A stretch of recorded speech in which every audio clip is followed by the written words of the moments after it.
Hello. Hello. Hello. Hello. Hello, everyone, and welcome to Boulevard Bullies versus the World. It's a podcast. Episode 200. Let's go. Hello, Brian. I'm joined by my co-host, Bad Take Brian. Hello. Look at you. Welcome. Okay, go ahead. I'm sorry. You interrupted me Already. already, and it's funny. I transcended hello, and I now say that to everybody at my job when they walk in the door. But hello, welcome to the shit show. Welcome to the shit show, fellow freaks. 200. Yeah. Cheers. Cheers to you. 200. I actually stole hello from you. It's just very fun to do and say. It's very fun. Oh my God. $5. Ruthie J on Wrestling Open was amazing. Hey, actually, Ruthie got back to me finally, and I'm gonna ask her if she wants to be on the shit show next Who week. is this Ruthie J? Oh my God! Whoa! John Richter just coming all over the walls as we do. Oh my God! $50. John Richter, thank you so much, dude. And thank you for your continued support. Thank you all for your continued support over these last 200 episodes every week. And we've missed like less than a handful of weeks over those 200. Well, I also took a leave of absence for healing. Yes, you went for a healing absence. But like as far as like just any Tuesday that there's just no show at all, it hasn't been that many times over these 200. No, I would say I would say you would be able to count on two hands how many times this show has missed a Tuesday. Yeah. Well, and last week we were ready. You, Brian, you, Larry, and Ick were ready to go, but I put the kibosh on it because I realized that we were up to episode 2, Bills. Oh my God! It's already the most successful episode we've ever had. Yeah, and thank you guys so much because I have no job right now, so this is really helping me out quite a bit. except now, because you only get paid at the end of the month. So even though just in this first 5 minutes we've broken the threshold for payment, I'm gonna have to wait till the end of June now to get paid from yeah, but YouTube. That's just like a nice little sweet treat. Not for somebody who has no job. Yeah, but you get unemployment. Yeah, but I'm getting very small amount of unemployment. Very well, small. It's better than nothing. Yeah. Well, at least it's helping me not jump back into a dead end job out of like panic. You know. Or off a bridge. Or off a bridge. No, I mean, when I found out about my teeth, I wanted to jump off a bridge. But the job, I was like, oh, this is gonna be fine. It's gonna be fine. Anyway, mwah, mwah, mwah, mwah, mwah. Love you guys. Episode 200. Yeah. So, but I put up the kibosh on last week because I had no choice but to practice on Tuesday for our show, for the Paloma Blanco show. And I was just gonna let you guys rip it, but then I was like, I don't want to miss 200. So let's just take. You know what, guys? Take the week off. What did you do with your Tuesday? Did you use your Regal Platinum Legacy card to see any good movies last week with your night off? No, I actually followed suit and I went and had band practice of my own because our schedules are all shitty, and usually Tuesdays I'm busy because I do this podcast, and I was able to go and do a band practice.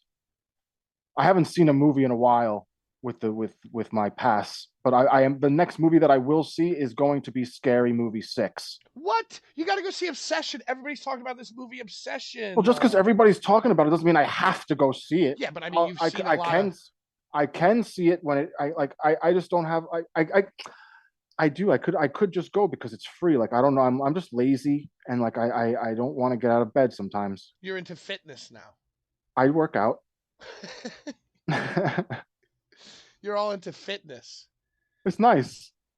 Makes me not feel like a lazy piece of shit. You can't sit in the movie theater anymore because you'll start planking. You'll get antsy and start planking or doing like knee lifts in the theater. Dude, I would never want to touch a theater floor with my hands or elbows. Theater floors got to be one of the dirtier floors because I Yeah, feel it's like they full of sweep, but they candy don't and mop. cum. They don't mop. No, They sweep, but they don't mop. I don't even know if they. I think they just use vacuum. What is like leaf blowers now to like just like blow the shit, and then they just like vacuum it from one spot. Leftover popcorn. Mm.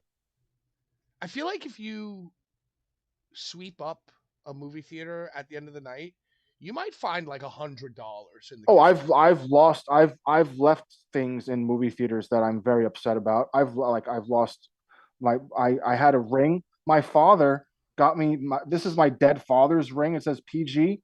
He bought me one for my 13th birthday that said BG, and I lost it. I left it in a movie theater. Oh my god. Yeah. I'd be like, oh great, this is my son.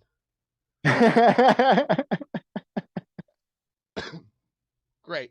Yeah.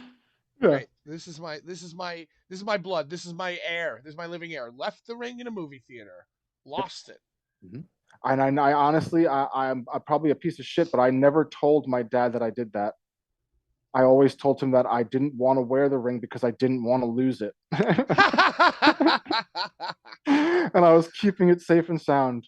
And I think Wow. that made him feel better because then I think he would have been more upset to know that I lost it. Yeah, it would have. He not only would he have been mad at you, he He's also dead would have now, been. so Hey, RIP.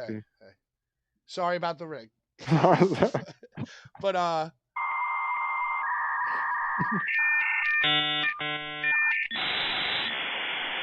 hey, another $5. We got to split for now, but thank you, Pat and Brian. Can't wait to see Ruthie on. Yeah, we're gonna. I'm How gonna you get. should Larry's not even here.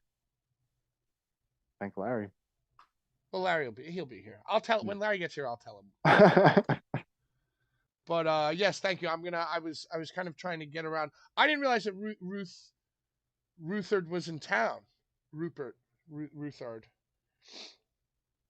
Oh, whatever. We'll figure it out. That's gonna be my guest. I know that Oh, I and checked. we're also going to see the Acacia Strain coming soon. Oh, that's right. On Friday, June 5th, and they're Isn't playing. it's like next week or something? It's 2 weeks, I believe. Two And weeks. they're playing two of my favorite albums. They're not playing my favorite album, but they're playing it's the Dead Walk 20th anniversary mixed with the new album. Right. I think they're playing the Dead Walk in full and then playing a few select songs off of You Are Safe from God Here. There's no way that they are playing the Dead Walk in full. There's a few songs they're not going to play. They're going to play Why? Why are you saying Sun why Poisoning Skin Cancer, that's not track fucking 8. that's not dead that Sun Poison and Oh, Skin is Cancer is that's not that's their 3750? first that might even be before No, I think 3750. that's 3750, track 8. It's not the Dead Walk. It's not the Dead Walk. Dead Walk is like Oh, burn face of 4x4 and Whoa Shut It Down. Dude, we're gonna fuck it. And it's in a tiny, yeah, tiny it's going to be in a room, tiny little dude. place. What's the first Holy track off that shit. album? What's the first track off of Dead Uh Walk? is it not Burn Face? All I know is 4 by 4 Down, down, down, down, but down, down, down, down, but down, down, down, but down, down, down. Oh, it's so good, dude. 4 by 4 is awesome. Ah, It's going to be great. It's going to be a great time. I actually went to see Kuru on Sunday, and Huey, the singer of Kuru, is going to be riding with us to the show, and he was so excited. As soon as I saw him, he goes, are "Whoa, you're going in a different car than me? I'm no, I'm going in I'm going in the Raul car. I'm with different tickets, but I'm getting in your car. I was. Are If you sure? Because I I was under You the asked me if impression. I needed a ride, and I said yes, Yes, yes. yes. But then I was. But you said Danny, No, Huey, Huey. Oh, Huey. Hubert. Got it. Got it. Got it. Got it. Got it.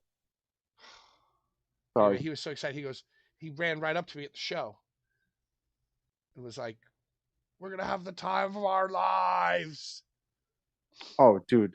The last time I was at what is this VP South? It's VP South Well, it's or Broadway Bar. formerly VP South, formerly Broadway Bar. Now it's Amityville Music Hall. Oh, AMH. AMH. The last time I was at AMH was to see the Black Dahlia murder when Trevor was still alive. R.I.P. Trevor. Which was also an insane fucking show. That's awesome. I think You guys are gonna Fallujah. be crowd surfing and moshing. I'm just gonna be I don't standing really all the mosh. way in the back. I don't mosh as much as I do crowd surf and probably jump off the stage. But I don't like moshing and like swinging my arms. I don't want to hit somebody. I just want to climb on their head. The show on Sunday was at this like little like bar in Whitestone, a bar that you not a bar that you've played a million times, because this was the first show at this bar, but Right? this bar you've played a million times. You know what I mean? Like Just it a was in small the shitty back bar. room. They moved the pool table to the side, right? But then the pool table light was right above the moshing area. Hey, hey, hey! Hi. Happy 200th birthday, Happy 200th to us all. and to all a good night. Mwah. Mwah. How are you, Larry? Nice shirt. It's, dude, I think it's my favorite. I love McMahon Dolly and I love Thanos McMahon. I love them both. I love them both. Top But tier I designs. just the hang, It's a because you good tank. send me an extra, It's a good garment. dude. Did Chris print those? Dude, it's Yes. just, and it looks better with age, Pat. With age, it looks better. The best shirts I too. Best preserve, shirts I too. preserve my Thanos McMahon and my McMahon Dolly so that they'll look good years later. This, I'm like, oh, bro, Bart Yeah. Simpson. Let it rip. I'm in my clothes. Yeah. Mm. You know what's funny? We played a show like a month ago, and I wore the OG Bullies tank top, the Bullies 23 jersey, and that one was also screen printed, like with real ink. And dude, and on the back, I didn't even realize when I put it on, but the back, like the numbers are all like distressed. They're all cracked and distressed. They kind of Yeah, faded a little bit. I'm like, ah, that's kind of dumb. But yeah. now the hewing, or like your bird, like these champion jerseys, you want to preserve them. You don't want it getting cracked. Every once in a while, you bring it out. Yeah, every once in a while, then it goes back in a hanger. It never goes to the laundromat. It gets Never. washed. Yeah, machine Oh, the cold. cleaners. I take my jerseys to my Jeter. You don't know this, but I have a Jeter. And I went to the store down on Water Street. I went down to the official Yankees motherfucking hub on Water Street and bought this What very does it expensive. say? Does it say Jeter on the back though? Yes, it does. Then it's not authentic, because the Yankees have never had their names on the back. You got swindled. You got Authentic jerseys swindled don't in the have names. It's Bronx, just Larry. numbers. Not Water Street Oh, down South Street Seaport. I just no look. I didn't mean it was an official Yankees. I got it from the It store. was an official I jersey. got It it wasn't. from the It was still store. a real jersey. It just wasn't. It wasn't. sorry. I I didn't know mean what to you rain meant, on your Larry. parade. I only Yes, you jump Yeah. did. in because that was a big conversation in the New York sports scene these past few weeks. There's fans with Yankee jerseys with name on them. Anyway, Larry, so you get your Jeter dry cleaned? Oh God, yeah. Yeah. Well, I really only wear those for shows. You know that. I really only wear them for shows. Well, same here. I don't wear my basketball jerseys for any reason other than to play a show. Yeah. And you know what I do? I So the keep it. I'm sorry. I keep it like a real basketball player, like the warm ups. You know, so if I'm hanging out around the show, I'm just wearing my T-shirt.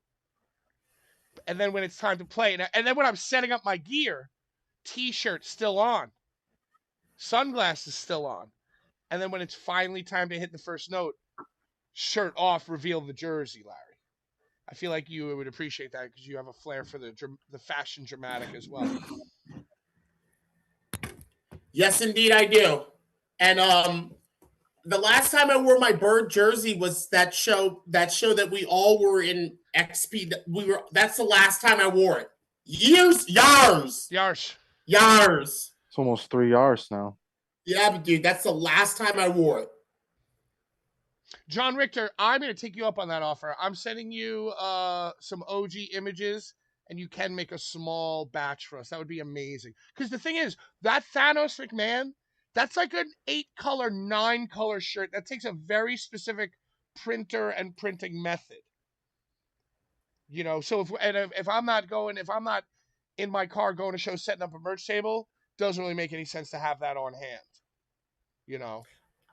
I have worn our shirts around a lot of people, and the one shirt that has gotten inquiries about, is that Vince or is that a Boulevard Bully shirt, has been the Thanos McMahon shirt. Two promoters, even not even fans or workers, promoters of companies have been like, is that Vince? Like, It's the small details of the shirt too. The Infinity Stones being the different promotions. Dude, It's so legendary shit, Yeah, bro. and you know, It's and so brilliant. it's a Hot Topic level mashup. Like you could Right. walk, you could go, and same thing with the horror shirts. Maybe Mhm, maybe mhm. not the It second was and very third one, similar. because the second and No, third Yes, one they're were good. yes. They're good shirts. yeah, but they're I more still niche. enjoy They're them. more They niche are. wrestlers. They're more niche Right. wrestlers. Uh-huh. And right, The it's OG like niche one horror you could characters see too. sitting the OG the big Fab Four one. You could see that sitting on a shelf at Hot Topic. Does Hot Topic still exist? Yeah, that's where Yeah. they saw the Terrifier Rhea Ripley mashup. And also, that's where the Young Bucks first got their shirts, like in a store. Yeah, that was a huge. That was not pro wrestling tees. It was a huge deal at the time. I remember. Urka says in the chat, I've been called out more than once for not knowing exactly what my Boulevard Bullies t-shirt is referencing. It's all right. It's all right. Don't even worry about it. Be like, oh, you don't. If you know, you know.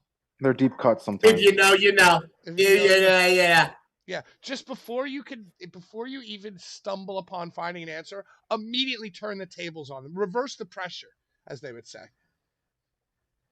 Answer a question with a question. Yeah, exactly. Oh, you don't know? Larry, it's been 2 weeks. We were just saying episode 200. There haven't been many full weeks off over these 200 episodes.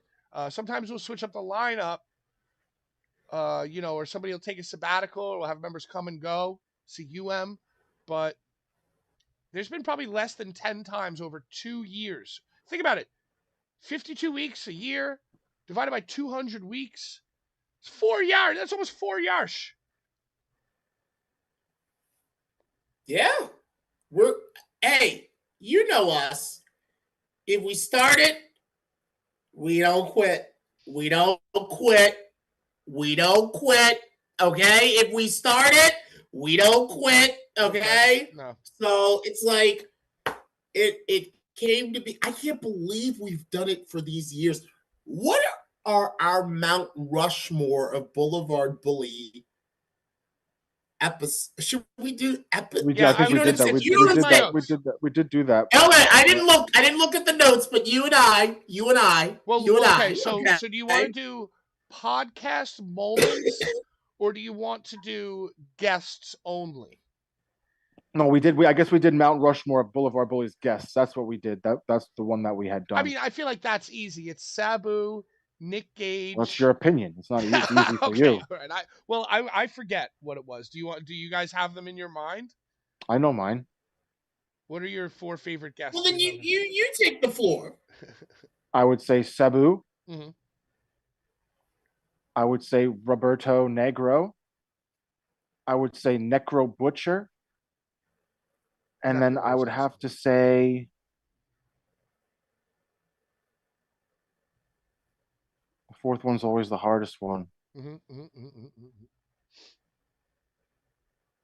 Sabu. Drake Younger. Drake Younger. The original Drake Younger one where you made him cry tears. I didn't make him cry. You did. You made him cry. You brought up the WrestleMania match, and he literally started crying. He started crying. Yeah, but that's different than me making him. You made him with your question. You made him emotional. I agree. Was he in a hard hat for that one? Was he on the highways and byways? Drake Younger is a multi-time guest of this show, but that was after the altercation with Jane Wendy when he gave him the 2-piece and a biscuit. Wow, that's a good one too. Yeah, I guess, and you're right about Roberto, because Roberto was on also multi-time. Right, but then he was on, and then him and Pondo were on together and accidentally had to speak to each other. That was awesome. They were both that was very so unhappy. awesome. Yeah, I guess I'm gonna. You gotta go Sabu on name only. I'm gonna go Nick Gage because he was Yep. in a park, and for half the time I thought it was a I Nick thought Gage he was Brett. impersonator. I literally thought it was Brett in disguise. It might have been. No. Necro is definitely my favorite, one of my favorites as well. The only one ever to be by telephone. The studio shows were great too. When we were in the studio with Steve and we had Bull James. That's pre-Larry. That's pre-Larry That's times. pre-Larry and Ick. Well, and really, if you think about it, Larry has to be the Mount Rushmore #1 guest because he was a guest and then he just never left. No, I think Larry was actually part of this show before he was even like that. When he had that interview for what happened, he was already on this show for several episodes. Like his being on the show had nothing to do with what happened. He was already on it. So like we already had an exclusive. Right. That was just like what was going to happen because Larry was part of the show. Like we had that. And I guess I'll throw Layla Gray up there because she's beautiful and lovely and she's from Queens. Larry, do you have a favorite 4 guests? And by the way, put them in the chat too because I forget when last time we were talking about it. It's been 2 weeks. Dude, I'm gonna go with DJ Hyde. I feel like that when first of all, DJ does not talk to people because a lot of the times people want to make him look foolish. So I'm gonna go with DJ Hyde. I'm gonna go with Roberto because of the Pondo factor. That was fucking awesome. That interaction where Pondo was like, "Oh, here comes Rob because he hates me." Yeah, I don't hate you. It was so awkward. So dude, it was the best. It was the best. I'm gonna go with our first female guest of all, Kat Martini, who I miss dearly. I miss her so much. That one got me in a lot of trouble with my girlfriend at the time. Yeah, I'm sure. And Sabu, fellow Sag Sabu. Those are my ones. DJ, Rob, Kat. I wanted to go with Mickey. Honorable mention Mickey because we love the ladies, just like Pat mentioned Layla Gray. We love the ladies. LL. And fucking whoever else I said, I don't remember. Urka in the chat says RSP on name, but he also gave the most time and was the funniest. Yeah, that's true. When the guests kind of get what's going on and they kind of understand what's going on and like kind of go with it, that's the best. Like when we could break out into an argument in front of the guests and the guests like kind of play into it or at least just let it happen without having like stink face on, that's always like the funniest and the most fun when the guests get that it's like, see, like, because I feel like I think us fighting makes the guests comfortable. Yeah, but I feel like Layla handled it well, but I feel like she wasn't actually having a good time. I feel like she was sitting there like, these guys are retards. My favorite thing about the Sabu episode was like right before he came on, I guess I was flipping out as I'm known to do. And we asked him like, how are you doing? And he's like, I'm good. I don't know about Brother Larry over there, but I'm good. Which like indicated that he had been watching us and watching me fucking yell like, I don't know, or whatever I was doing at the time. Like, you know, so I fondly remember Sabu. Also, guys, I saw an episode of John Oliver last week tonight that was all about kratom and all about the dangers of kratom and how kratom is like an unregulated substance that can really do damage to you as a human being. I took kratom for the first time like a few weeks ago, and I got higher than a fucking kite. Wait, dude. Why did you take kratom? Because I had gotten it. Someone gave me into your retirement match? Huh? I got it. I got it. It was something that I received. And I took it. Smoked it like in a No, I didn't smoke. It was actually strong. It's like kratom dabs. It was like concentrate of kratom. It was like stronger than kratom. It was called like fucking dopium. The company is called Dopium. and I got high as fuck, dude. I think I might have vomited. I might have vomited means you were really stoned. Okay, top four like moments just in the versus the world like era. I mean, up top number one, you gotta go. The fucking you gotta go on the on-site special. What's the name of the fucking band? What's the name of Schlack's band? I forgot again. Eat the turnbuckle. Eat the Turnbuckle final bloodbath bonanza. Oh, dude. Oh my god. I wish we could live. I wish that was just us. I wish that was just us. I wish. Oh, we did the fuck out of our thing though, dude. I just wish that things like that.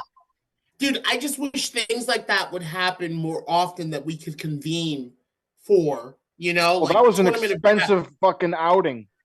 I know. It was mania! It was mania! Mania! I get it. Yeah. But like, and you even spin and go.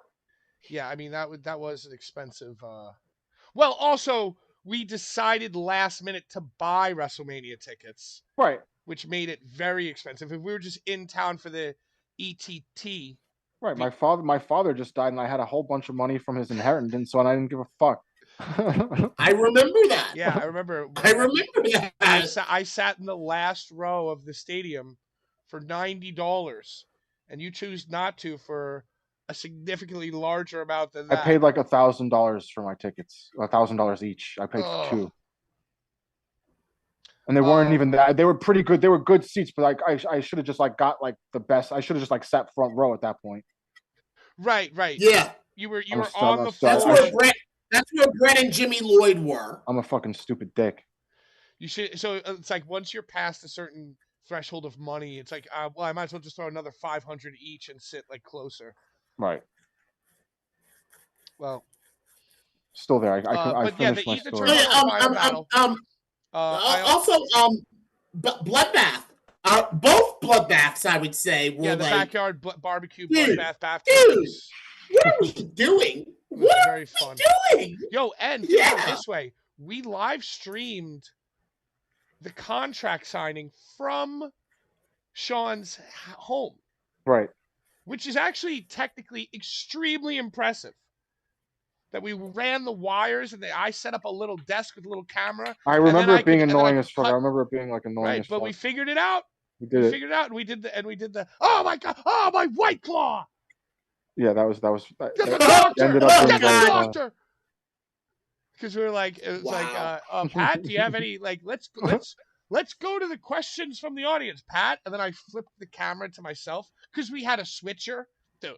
Amazing, and yeah, dude, we did that shit, dude. And Kit, in all of his Kit just doesn't have great show instincts because the second that Larry threw it to me, like that the tension quelled. I think that made it much more funny. I thought it was very funny because all of a sudden, if I'm talking about comments, and Kit decides to like do a whole thing with water in your face. Yeah, and, I think that made it what it was. Mm-hmm. The timing of when it happened. I also saw recently the clip of Brian, revealing that he so he rips off the neck brace and reveals that he's no longer injured. But in doing so, he pulled the wire out of his headset and he couldn't hear his promo. So we're all like, wait a second. Oh my God. He pulled the wire out. It was very, very funny to me. It's very funny shit. And of course, all the stuff leading from the bloodbath into our XPW appearance as well. Boulevard Bullies versus the World. Getting their music played. Underrated. We brought Kit back, dude. We brought him back. The only reason he ever got back. We brought him back. We brought him back, and we got the song "Slug Christ" played. I had that on DVD, bro. I resent that Sean got to walk out to it a little bit. I don't think it matters too. I think just the fact that it played for everybody to hear is a legendary fucking thing, dude. And then I went on to do commentary with the Necro Butcher that evening. The whole night. That's right. Unbelievable. That's right. In the chat, Frank Hardgrave was shooting with Fluffy's favorite guest. Was he your favorite? Because I kept saying how much I hated him. I would say that was the most Boulevard Bullies interview that exists because of how rude you were to the guest. Like that was definitely the most rude you've ever been I mean, to it's anybody on the show. easy. It was It's being fun. It was easy. fun. No, but I'm It's all not good saying that fun. you were being like insane or anything. I think it was very funny in what was It was happening. perfect. Frank was laughing. Yeah. Frank was Yes. laughing. He You know what I mean? understood. He understood. You ever Yeah. see that podcast where the fucking He the laughed. host is just like making fun of the fucking guest the whole time? I forget his fucking name, but he's basically like making fun of his guest the whole entire time. What does he look like? He just looks like a Guido kid that goes to like dance parties. Oh, you're talking about that guy who had the fat comedian who almost got canceled, and then they bought him on and started showing all these autistic kids like Right. freaking out, and he's like, Yeah. I actually don't think this is funny. He's Yes, like, you guys are they showing autistic kids. Yeah, Yeah. I know what you're talking about. In the chat, Yeah. some other favorite moments over the last 200 episodes. I liked when Pat hit Mittens with the light tube. that was in the studio. We wore our Halloween costumes I was stream. I was Blunt Oh, I Man. missed that. You were I Blunt Man. missed that I was episode. Better Call Saul. Saul was just finishing, so I was the Better Call Saul final version. So I went to your barber, and your Spanish barber who didn't understand English gave me a mustache. Is that when you look like Dahmer? Is that when you look like Dahmer? When I had the mustache, yeah. And I the had Dude, the that glasses. was so Pat. I would do that look, dude. I was like, I'd fuck him. It's like, dude. And Steve was Weird Al, and I wound up hitting Mittens with a light tube because he wouldn't hit you. But then he hit you. But then he did hit you. But then he did hit me. Hey, happy birthday to Mittens. Hey, happy birthday. Oh no, wait. No, Marty. My bad. Marty Schlob. Not Mittens. Marty Schlob just had Marty Schlob, dude. Other Martin great ones Schlob. is I love when Larry was threatening his former gentleman caller. Oh my god. And you the most legendary episode of the It ball. was a boots on the ground. I think that one's now members only. Actually. I hope. I don't even remember when it was. Because if you're going through the playlist, there's no special graphic to signify this is when Larry was chasing his lover around the yard. Oh my god, Pat. There was a gun involved, and it was like the funniest shit ever.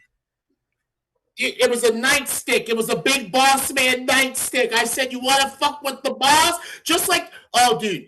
Pat, can you find that interview I did with Cuck Steve when I'm walking out of the thing after hitting Joe Gacy in the back of the head? And you're like, dude, I cannot find that. Dude, dude, I can't find it. I'm asking you. All right, I'll find it. I loved Sean. Urka says, I loved Sean's grimace jokes. They were very funny to me. That wasn't funny. It was funny how not funny it was, and it was funny how committed he was to it. I don't even think I understand. I remember when it was like, Who Framed Roger Rabbit or whatever. Oh, it was like a murder mystery. Mm-hmm. And anytime there was a question of like, who called the cops? If there was a ne'er-do-well, Sean would just say grimace, and he would not give up on it. What about you, Brian? Does anything else come to mind? I know what you mean, Pat. It was so bad. It was almost good. It's like you're beating this thing into the ground. It's really not funny, but hey, A for effort. I think that we carry it with our reactions. Like, oh, okay, all right, yeah, sure. Any other? What else are we missing? What other? I mean, Steve falling while Bull James was on the show was probably one of the funniest things that's ever happened on the show. Larry, we would do this show once again. Another very good technical setup. Or Ick would be proud, and but so Steve's like sitting. Ick! Get your ass in here! Didn't you get the text? He's making hot dogs for his children, which means he's got to make like 1,000 hot dogs. It's gonna take him a while. Dude, I fried 6 chicken wings before I got on here. Wow. Yeah. So 6 chicken wings. I forget what I was saying. Hey, did you guys watch the AEW Double or Nothing? I saw a bunch Dude, of. I fell asleep. I fell asleep, dude. Come on. It's great, but you can't be. I'm 44. I can't be tuning into the Stadium Stampede at 10:31. It's funny because Stadium Stampede is historically the most ridiculous, absurd, badly done thing, poorly done thing.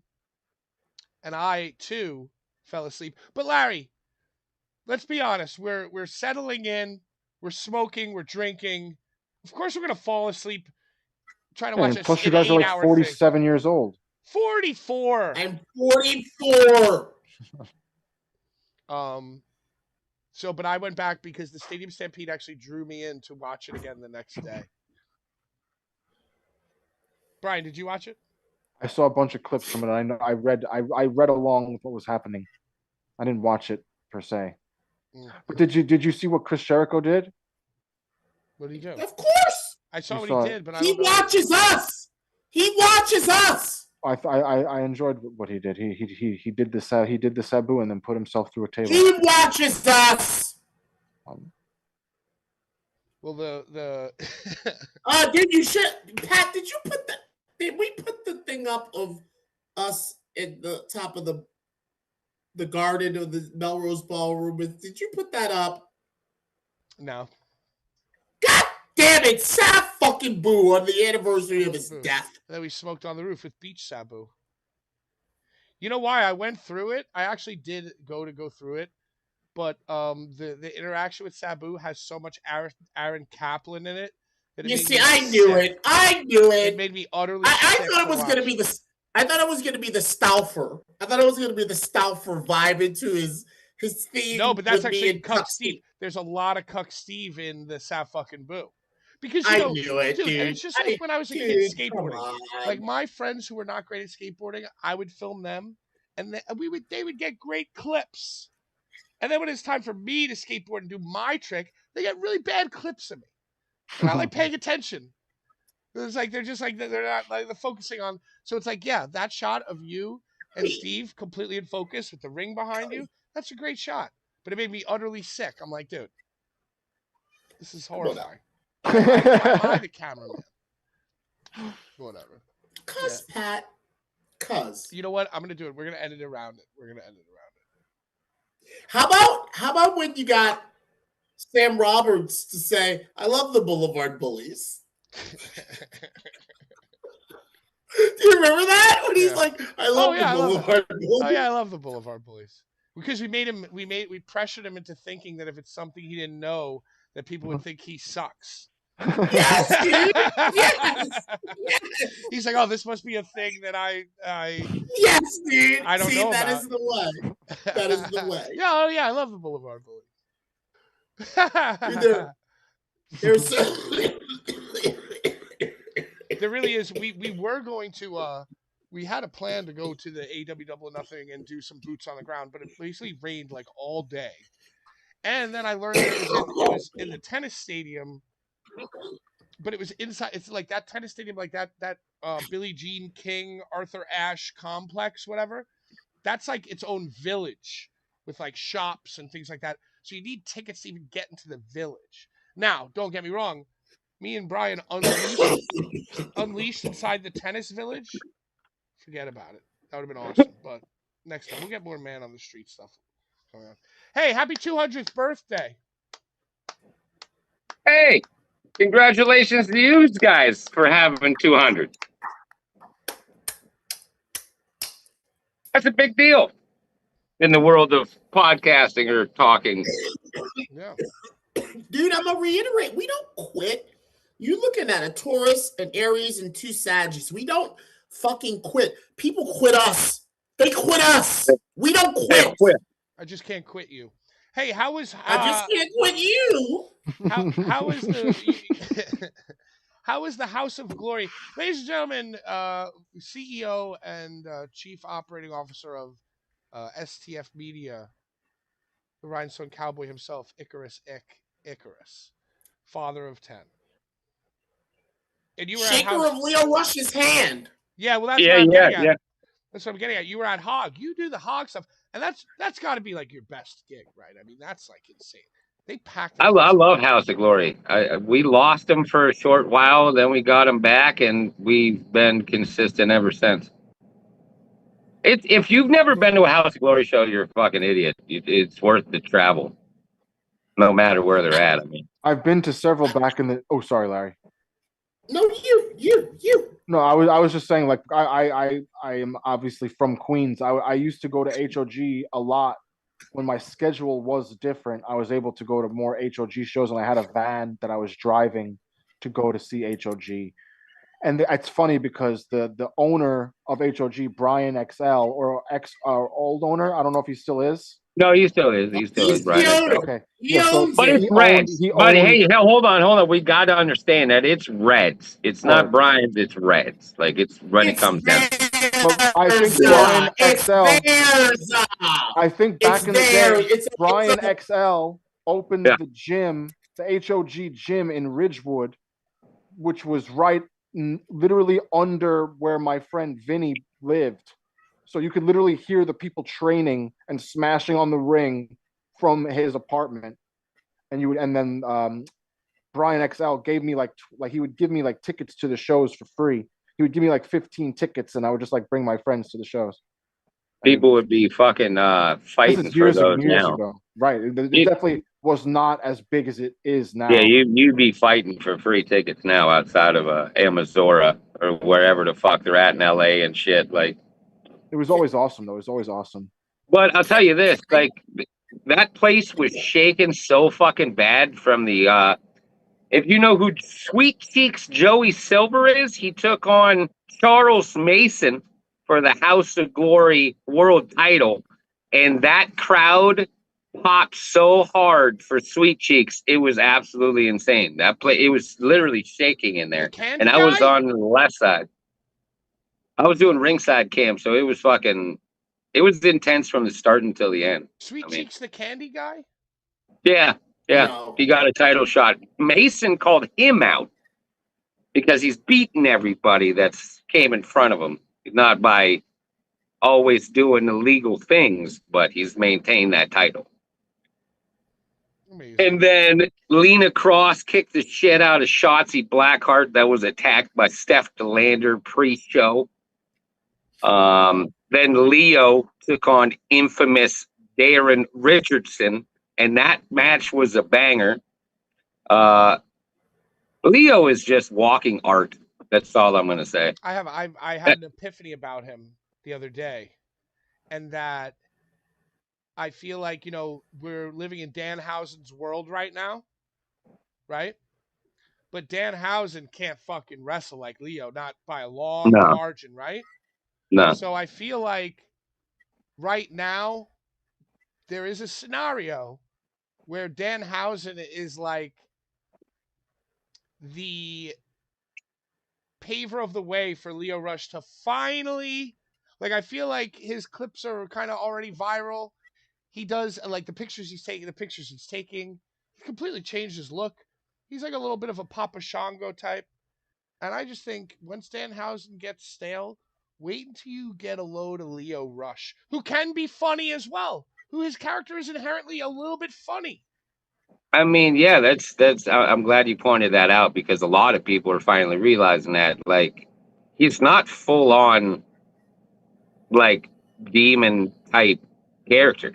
He's literally doing interviews talking about his Waffle House order as the Blackheart. Yeah. And Like- this is just his first few months, Yeah. first 90 days. So I feel like he can incorporate, like, he's going to be Gollum meets Danhausen with Leo Rush wrestling. You know what I mean? Like, I feel like Yeah. it's like the Precious. He'll be going after Here's It'll be another It'll be thing. inherently Here's funny. another thing that's interesting about that match. For like 3 matches, we didn't have a bottom rope. It completely broke during the 6-way match. Like there was a 6-way scramble, Is it and that that brain just starts digging their claws into you? I'm Oh. sorry. It's okay.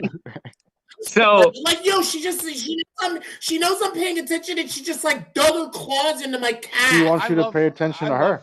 That's one of my favorite. I know, dude. I watch Come here. videos now of cats being assholes. I love the videos of cats being assholes. Come here. It's like very, very funny to me. And it's It like, is hey, funny. how are you? The cat will just bite the person's leg. I'm like, ah! Yeah, dude.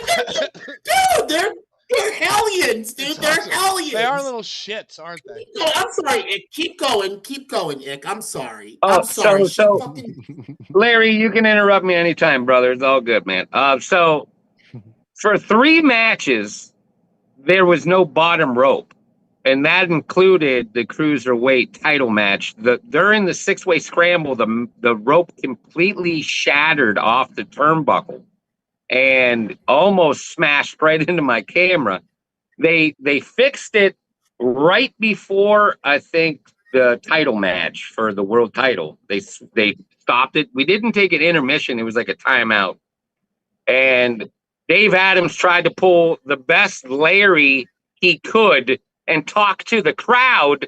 But I'm going to point this out. I love you, Dave Adams. I work with you all the time.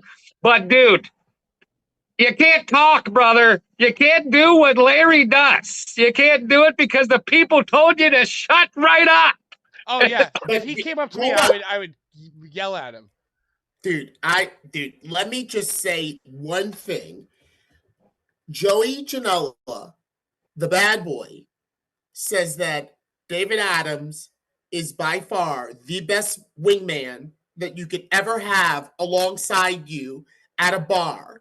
And that in his infancy, listen, hear me out. In his infancy of becoming the bad boy Joey Janela, Joey said he would go to bars with David Adams, and David Adams would reel the bitches in. Couldn't seal the deal. Listen. Couldn't seal the deal. Joey picked up all the scraps, but David Adams fucking had them bitches dripping. Yo, that's why I hate bitches. Because they fuck David Adams, Joey Janela, and Casanova Valentine. He does it. Yeah, I've seen it Yeah, too. Larry ain't lying. Larry ain't lying. Like, if You fuck, Patrick. If you fuck. Don't talk like you don't fuck. If bitches, dude, there was a gothic chick. Patrick fucks. There was a gothic chick literally just looking at Dave Adams like he was a fucking pack of Oreos. Like literally just wanted to fucking snack on him. She probably wanted to peg him. I don't know what she wanted to do, but she wanted to eat him right out of that jacket. Yeah, he's very peggable. And what's wrong with that? Nothing. Oh, and Patrick another thing that happened. Patrick loves kink shaming. Another thing that happened. When it's not me, I do. Yeah, I hate the bitches that fuck David Adams. No, you don't. The ones No, who choose, you don't. Either the You ones love who them love all. him or the ones who peg He's him. a liar. What I'm trying to express is that David Adams serves his purpose. But you're right, Ick. He don't got the gift of gab. He don't got the gift of Gabriella. The fans literally told him to stop talking, and then they went to just the ring guys doing the work. Yeah, just and then the ring guy, well, we tried, but then the ring crew got it done quick, and we moved on. And then there was some friction with the next match that happened, which was Zilla Fatu versus Cashflow Ken Broadway. And Ken Broadway fucked up really, really bad and pissed off Zilla. And yeah, it got bad to the point where Zilla threw his belt down, just left and dipped out. Didn't say shit. And then Ken Broadway called him out and said, this is personal now. So yeah, it busted open Zilla, busted open Ken on a fucked up move that Ken tried to do. It was bad. That sounds awesome. It was bad. It was good shit. I always love when shit happens. I mean, I like drama. Sounds like I'm interested. But it was a good fucking night, man. You know, that is kind of a stigma that has followed Ken Broadway his whole career, is that he's money, but when it comes time for the big dance, he fucked up. This is not the first time that this has happened. Where I think Deppin and GCW. There was a time where Deppin and GCW fought Ken. Ken fucked up so bad that you can literally see Deppen as a pro wrestler dress him down in the ring, put him in a diaper, and say, okay, now let's get to the end. Another thing that happened that Larry will probably appreciate is the circus is over in HOG. Oh, no. Oh, I've No. seen this. The circus is over. There's no more chopped cheese being served. Midas said, fuck you to that tiger, and he dipped out. Jay Lyon is no more with Midas. It's fucking dead. But Midas said that families fight, so it's going to be all right in the end. But I don't think it is. The circus is over. You know, I have been at a wedding with Midas and Lion. It broke my soul. It was good. They captivated It everybody. It was sad. Because can they survive alone? Can they survive as guys by themselves? There's something to be said about the tag teams, the Demolitions, the Road Warriors. It's like, guys, But Larry, they'll just get back together. They'll do a hair. Well, right now, and then they'll get back together, dude. Right now, the Hardys rule House of Glory. They just beat SSB, which was Stu Grayson and Evil Uno reformed at House of Glory. Yeah. Now they're called. Yeah, they took on. Yeah, they took on the Hardys for the titles, and they did not win. Wow! So are they still in AEW? I don't. Grayson isn't. They have to be. Evil Uno ain't going nowhere. He's like that cockroach you can't kill, man. Mark He's Grayson there. was released, though. I think he was officially. Grayson was Stu released. looked jacked. Stu looked fucking huge. Back when I announced, Grayson, not Mark Grayson. Back when I announced him in the arena, he was called Stupefy. Back when they were Stupefy and Player Rudo. And I have to point out before I end this conversation, boots on the ground style, Lena Cross is absolutely fucking amazing. Not related to Carrion. Yeah, Lena Cross, she's from Perth, Australia. She's one half of the Divine or what Divinian or whatever the fuck. She's amazing, dude. She beat the brakes off of Shotzi, dude. Shotzi might have had her best match of her life. Shotzi, not very great. I think Lena Shotzi carried the fuck out of her. Hold on. Can I just say I love all of the backstage vignettes that House of Glory does, and all of the Shotzi in the ambulance selling the leg, and it's like TV. It's like TV. It's good but it's not. It's not TV. It's a fucking warehouse in fucking Jamaica, dude. But I love that they're fucking framing it oh, this is the show. You couldn't move in that motherfucker. It isn't not the show because that crowd is bigger than GCW crowd. GCW, dude, thank you, Ryan. Thank you. Bro, it was bigger. It was HOG show is much bigger and much hotter than any GCW show that exists. That's why their production company always fucking talks shit about us when we're doing live HOG shit. To be fair, it's because people that like deathmatch and shit that GCW does are not they're a little strange niche people. They're not going to go out with a bunch of others. They're going to go out with their own. Because there are a lot of what you would call normal people ad hoc. Yes. Yeah. Yes. There are a lot of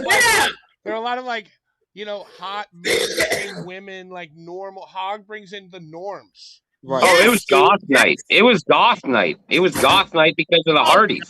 Set up. That sounds awesome. I'm sorry. It was goth night.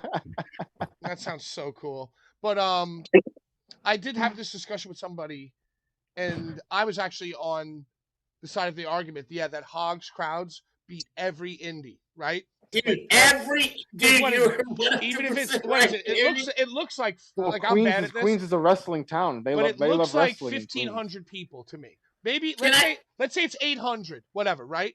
Yeah. So that crushes everything GCW does except for Janela Spring Break, basically. Right. Or just look up the capacity for Amazora. Just look up the capacity on Google. Because it was at capacity. It was probably at capacity. Sold out plus. shows.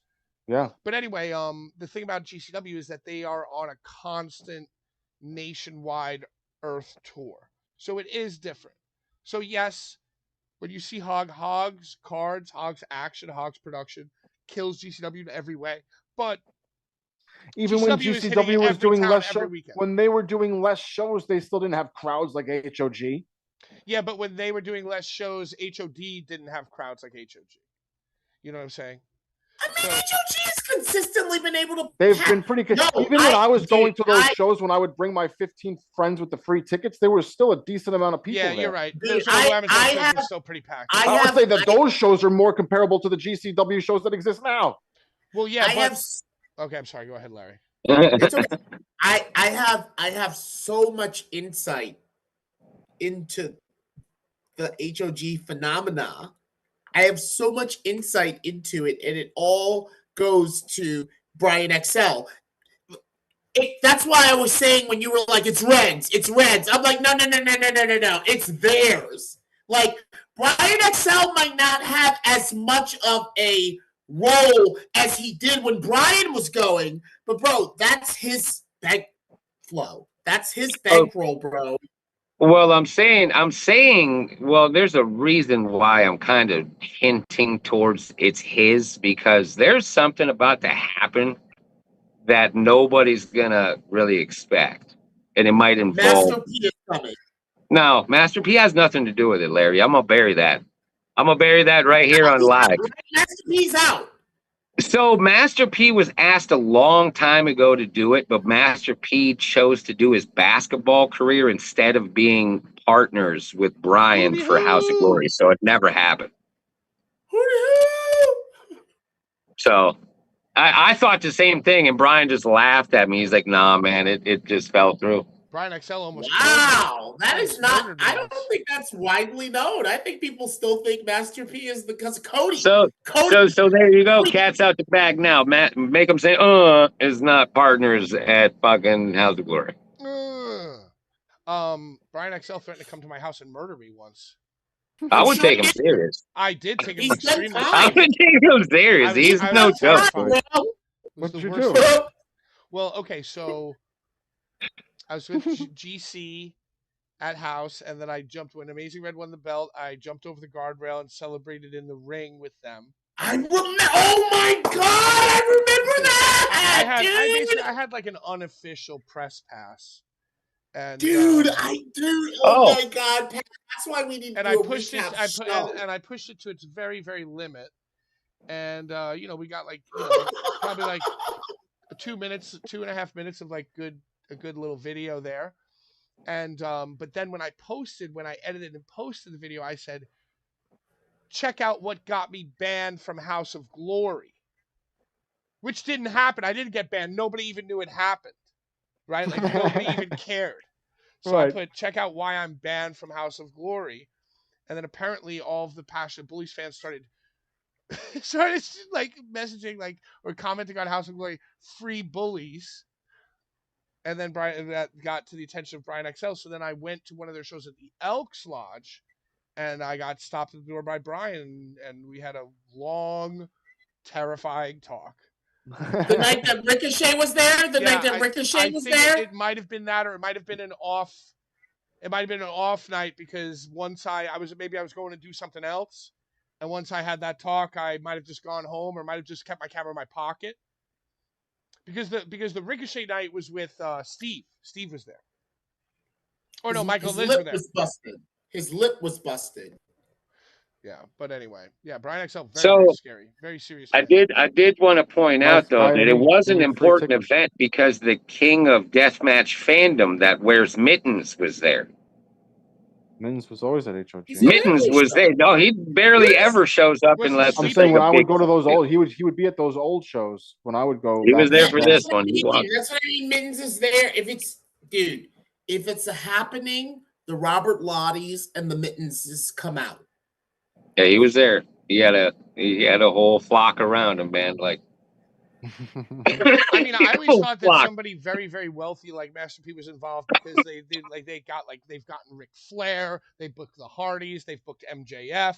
I saw Foley there and Tommy Dreamer and they pulled some shit. They pulled some crazy. They pulled Enzo, and Enzo was like super hot. And he must have been very expensive. They shoot fast too. Like if they want you, they book you quick. Yeah, Karen Cross did one of his first matches back there, right? Mm-hmm. Yeah, dude, it's church money. It's the house of glory. It's church money, okay? Church money. Zia, hold on. Way better than Master P money. Way better than Master P money. So that was the Hog Show. What was it like meeting Leo in real life? What was he like? Was he in character the whole time, or was he like normal to you? And then when you snapped the picture, he did the. When he first, this is how good he is, man. He can flip that switch naturally, and Larry understands that. Probably you guys understand it. He can flip that switch naturally.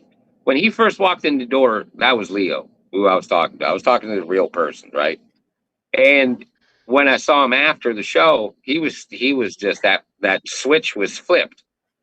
And it's just and I want to break this down. Everybody says he's just saying incoherent rambles when he's just talking like that. No, he's fucking not. He's talking shit in code about people. Like if you watch his matches, you'll see him say like that's him. Like when he was talking about Pac. I saw that in the chat, and I got to say it. He was talking shit about Pac, saying he was the king. He was the king. Like, he's talking shit. He's breaking people down. But he's an artist, man. I hope I work with him again. I hope he comes back every fucking time, the HOG. Yeah, I mean, I think he's on the verge of something big. He reunited with Bobby. I saw that. Yep. So we were talking about, before we got to Boots on the Ground, we watched. We're talking about Double or Nothing. I watched the whole thing like a sicko. Larry fell asleep because he's old. Brian was reading along. What's your level of interaction with AEW Double or Nothing? You had a kickboxing show or something. Yeah, I was on the road for 2 days straight. Well, actually 3 days straight. So I actually slept for 2 days hardcore, and then I woke up and finally got some shit done. So I caught a couple matches. Like I think I stopped at the women's match. The women's title match. That was a 4-way? Yeah. The Okada match with dude. Yeah, that was my favorite one. Take a shit, as Cornette calls him, is amazing, dude. Dude, they're both amazing. Okada raised his game, I thought. Yeah, that was my favorite match of the night. No. Uh-oh. He didn't raise his game. And this is where I'm gonna go directly against Corny. He bought it out when it was time. Corny has been talking about how Okada is lazy and slow and broken down. No, he's not. He's bringing it out when it's time. He's bringing it out when it's time. That's that switch. That's that switch that I just referenced to. Yeah, you ain't gonna be your 100% every fucking time. You wrestle so much, you ain't gonna throw everything into it. Well, and I think it stands out. We'll tell that to Stone Cold Steve Austin, and I feel like wrestlers used to do that. Look at this Nate Diaz match he just had against the fucking in the MVP. That wasn't Nate Diaz at fucking 100%. That was 20% because he knew he was getting paid. Come on, man. Yeah. Well, anyway, that match was great. And in Stadium Stampede, Larry, I don't know if you saw, but Leo came out of like, I don't know, a fucking hairdryer and like confronted Bobby Lashley. He's like, hello. I think he was calling him boss. Dude, yeah. And then he did a leopard run, like a fucking cheetah run, and helped Bobbert. Robbie Lash. It's such video game. Like if you fight to the backstage area on SmackDown versus whatever, the old games. Like all of a sudden there's a sprite of another fucking wrestler, like Crash Holly, that's just there, and he starts, that's what there's dude. There's Easter. It's so many Easter. Did you see remember like it might have been the first one that happened, but there was like a pool in the stadium, and Matt Hardy used, like, when he got thrown into the pool, it was like he used it as like the pool of reincarnation, because that was like had to do with like the broken character. Yeah, and every time he got dipped in the pool, like Marty V1 or whatever. Right, he went through every gimmick that he had every time he got dipped, and it was like legendary shit, dude. It's like that's what wrestling. I think wrestling needs that shit. Only like It's like the true silly, artists in this the game would do silly it. shit is Oh what makes my wrestling god. wrestling. I mean, we can still see you. You still look fine. Um, I have a ring light. You made me get a light. It definitely looks better with you the look light. jacked, Larry. Look at you. You look good. That's because of Larry Brian. understands. That's because of Brian. I'm not letting Brian be the only one do push-ups daily. Oh, I did 200. Hey, Brian, how about you do them slower? And how about you do them? How about you do them with your head straight up, not looking down and saying Isometric holds.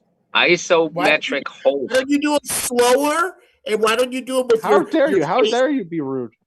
I mean, Hold them for inspire 5 you. seconds. Hold them for 5 seconds at the bottom. Woo! You are rushing. You're not feeling it. You're rushing. Yeah, but I mean, I'm after doing it for a video. 130, 150, I feel like he's feeling a lot more burn than I do, holding 12. I'm not listen, I do multiple. Everyone in my band makes fun of me because I always, like we were saying before, I always wear a basketball jersey when we play. So, like, right before we play, we're in the green room. Everyone's practicing their riffs, doing scales, and I'm pumping with a band like a wrestler because I don't want I want my arms to look good in the photos. That's real. Yeah. As you should. Everybody, You like, should. the drummer's sitting in the back. Yeah, going like, that's about dude. How many times have you seen like a Tommaso Ciampa my butt or Johnny Gargano right before they go out, like busting them shits out Yeah, you like gotta real? bust them. No, Brian. That's what I'm saying. I'm bigging you up. When they before they Schlock is another one. Real fast. 1, 2, 3, real fast. What are Just you gonna? to get that fucking Yeah, you gotta get that pump. pump, dude. Yeah, you gotta get the pump. You gotta get your pump on. So I brought the bands, and everybody makes fun of me. But now I brought a second set of bands Everyone does it with you. because Paloma wants to do bands too now. Mm-hmm, She's like, "Oh, I want my arms to look good." And I'm like, "Yeah, exactly." Yeah, you want that Linda Hamilton. Fuck the rest of you. Fuck the rest because this is not looking good. This is not matching this. Yeah. First match of the night. Oh, well, did you guys see any of the Foley clips? Did you see any Foley clips of him? Of course. He gave Darby Allin a "Hey, you should kill yourself" speech. Well, he didn't say that. Kill yourself. He said Foley said that he didn't care if he won the championship or won the match. All he cared about was stealing the show. But Darby's better than him. Because Right. Darby cares about winning as well. Well, Darby's also not fucking 400 pounds. He's like light. and Foley ain't 400 pounds. Foley, he's like fucking 300 pounds. I'll tell you no, he's what. like 250. He's like 250. But he's like also like 6 foot fucking 4. He's a big guy. He is a large man. I'm kind of off. Darby Allin's a small little man. I've been kind of off of Foley for a few years, ever since I started thinking about how obsessed he is with helping the female wrestlers. It's like strange to me. So I was kind of been off Foley. He's Santa Claus. Yeah, and he, a Disney adult who loves helping the female wrestlers, that's just very strange to me. And I was a little on the fence about him being AEW, but he refuses to work with WWE because they've got so many Trumpers. It's so Trumpy. Well, Trump is literally in the Hall of Fame, and Triple H is literally the fucking Secretary of Fitness or some shit. Yeah.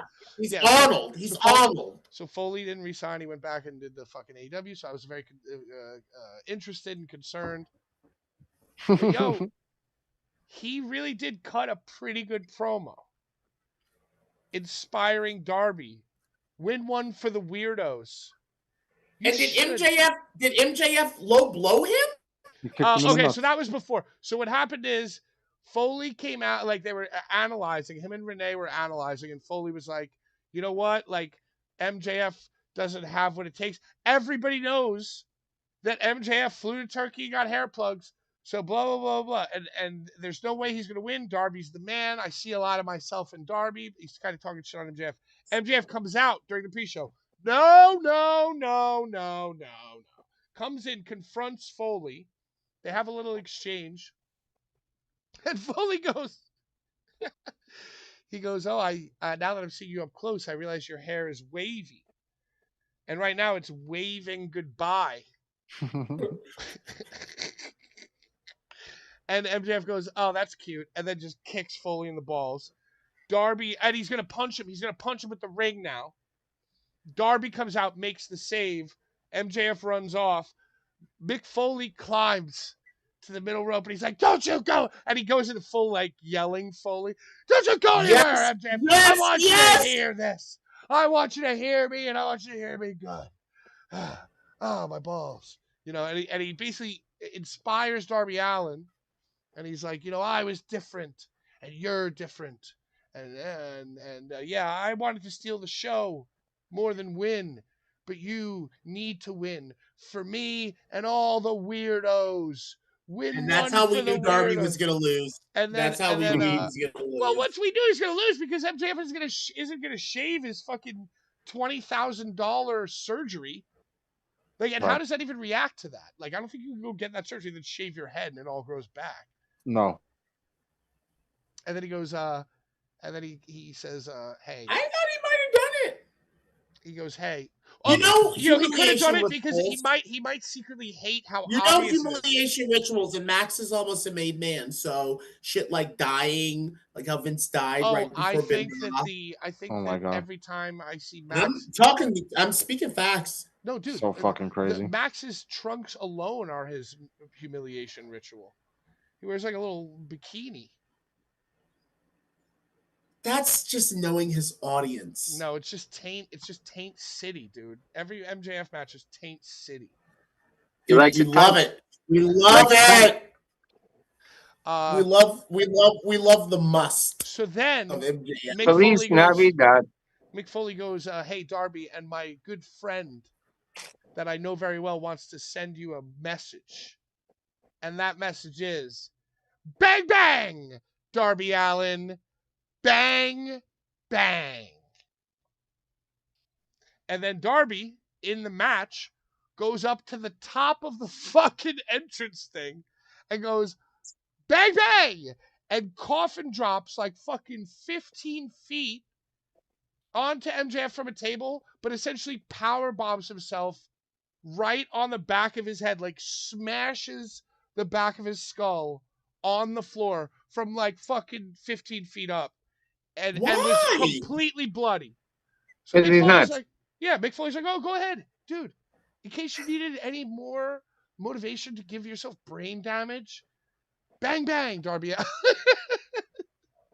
Dude, and I cannot watch this Darby. Dude, Max package pile drove him on the steps. He fucking tombstoned him from like the second rope. He tombstoned him off the apron through a table. Darby fucking coffin dropped himself on the back of his head like multiple times. I cannot watch Darby Allin wrestle. It's like the clips of Because you're an old guy. You just don't understand. Yo, I don't want to see like I'll watch. You don't even watch UFC. You know what? UFC isn't even as bad as watching Darby Allin wrestle, dude. Can I just say, Pat watches CZW and watched CZW. Hold on, let me finish. And has watched CZW for a long time. And this is a dubious distinction that I'm about to say right now, but there's a lot of motherfuckers that Pat watched that are no longer with us because of how much they Darby Allin. Yeah, that's true. But you know what? When I was a younger man watching, what's his name, do the fucking crazy shit off the top of the cage of death, the guy who's no longer with us, he does like the fucking backflip chair drop. Anyway, Chris Cash. Right. I had more. I was more desensitized. Like now, like I don't want to be scrolling through Instagram and watch somebody fall on their head or like a motorcycle accident. Or once you smoked with Marcus Crane and you can never do that again. You know what I mean? Once you fucking, I enjoy watching people die very much. Well, seeing the way that Matt Tremont walks makes me unable to watch and enjoy Darby Allin matches, or seeing Mick Foley in person even. It's their own fucking choices. These are own personal people's and I personal love that. choices. I respect that, and I appreciate. I get it, Brian. I get it, Brian. Because if there was no Mick Foley, there would be no me on this thing right now. Probably no you either, Pat. No, probably no you either, Brian. You're absolutely right. But the thing is, it's almost like, God damn it! it's almost like when the shit was on VHS. Like, if you think about it, Darby Allin has put together a body of work of much more insane bumps. Like, if his highlight reel of insanity could rival Mick Foley's all time. But For sure. because Darby Allin's gets just lost in Twitter every week and isn't like put on VHS and like sent around and like cherished, it's almost like when Mick Foley is, Yes, you know what I'm saying? yes, There's a Pat. difference there. Yes, yes. The Darby will never have us seeing the footage of Foley in Japan with the cross. He will never have that. He will never have those images that we saw in the magazine of Foley with the cross, the barbed wire cross in Japan. And also, you think about it too, Darby's on a show full of people who are landing on their heads constantly. Swerve won the match with a cop killer. You know what I mean? Like, they're all falling on their heads constantly. So it kind of takes away. Whereas, like, Mick Foley was the only one taking those insane bumps. And also, Darby Allin's like 140 pounds, dude. His organs cannot be feeling okay. Like, he probably doesn't feel good, dude. I think that he might feel better than you think.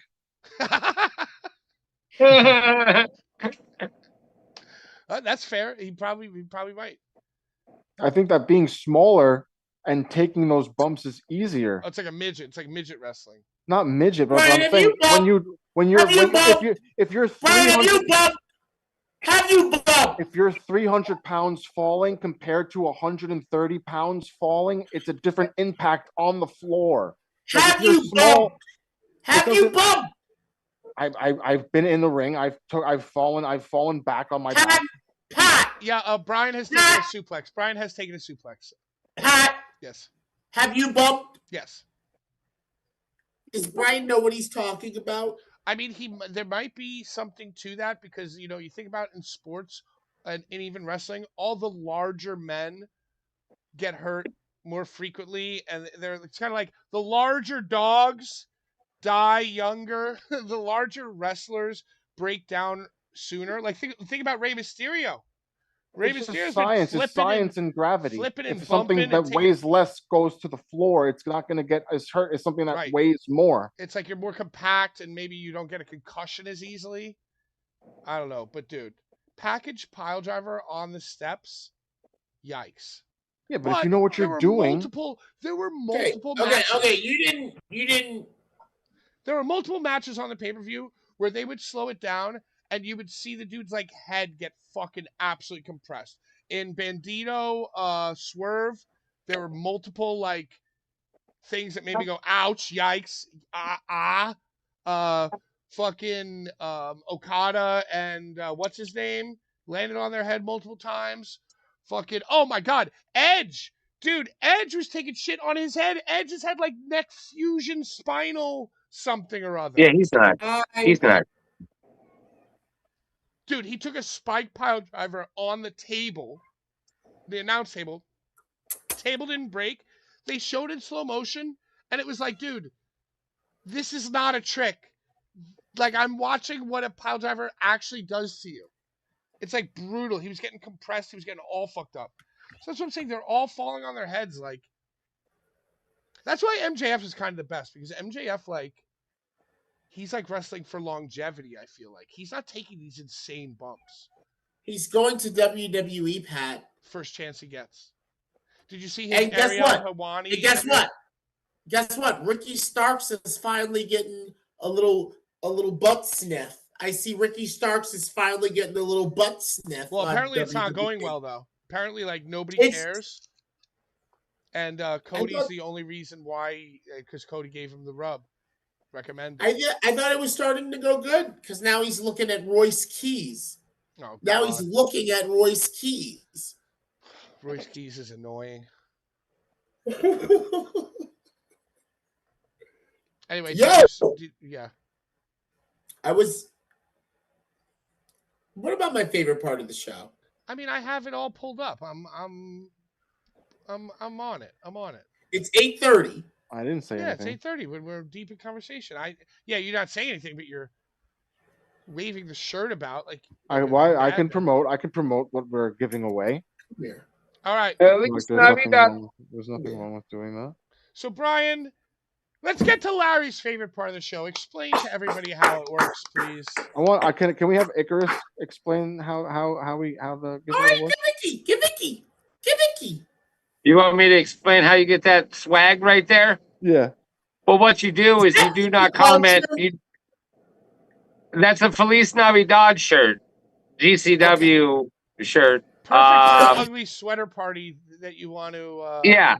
have no friends First at. date, go to the bar, go to a nice classy bar and that. Then you can take the flag and you can use it as a do-rag, put it upside down, do whatever you want with it.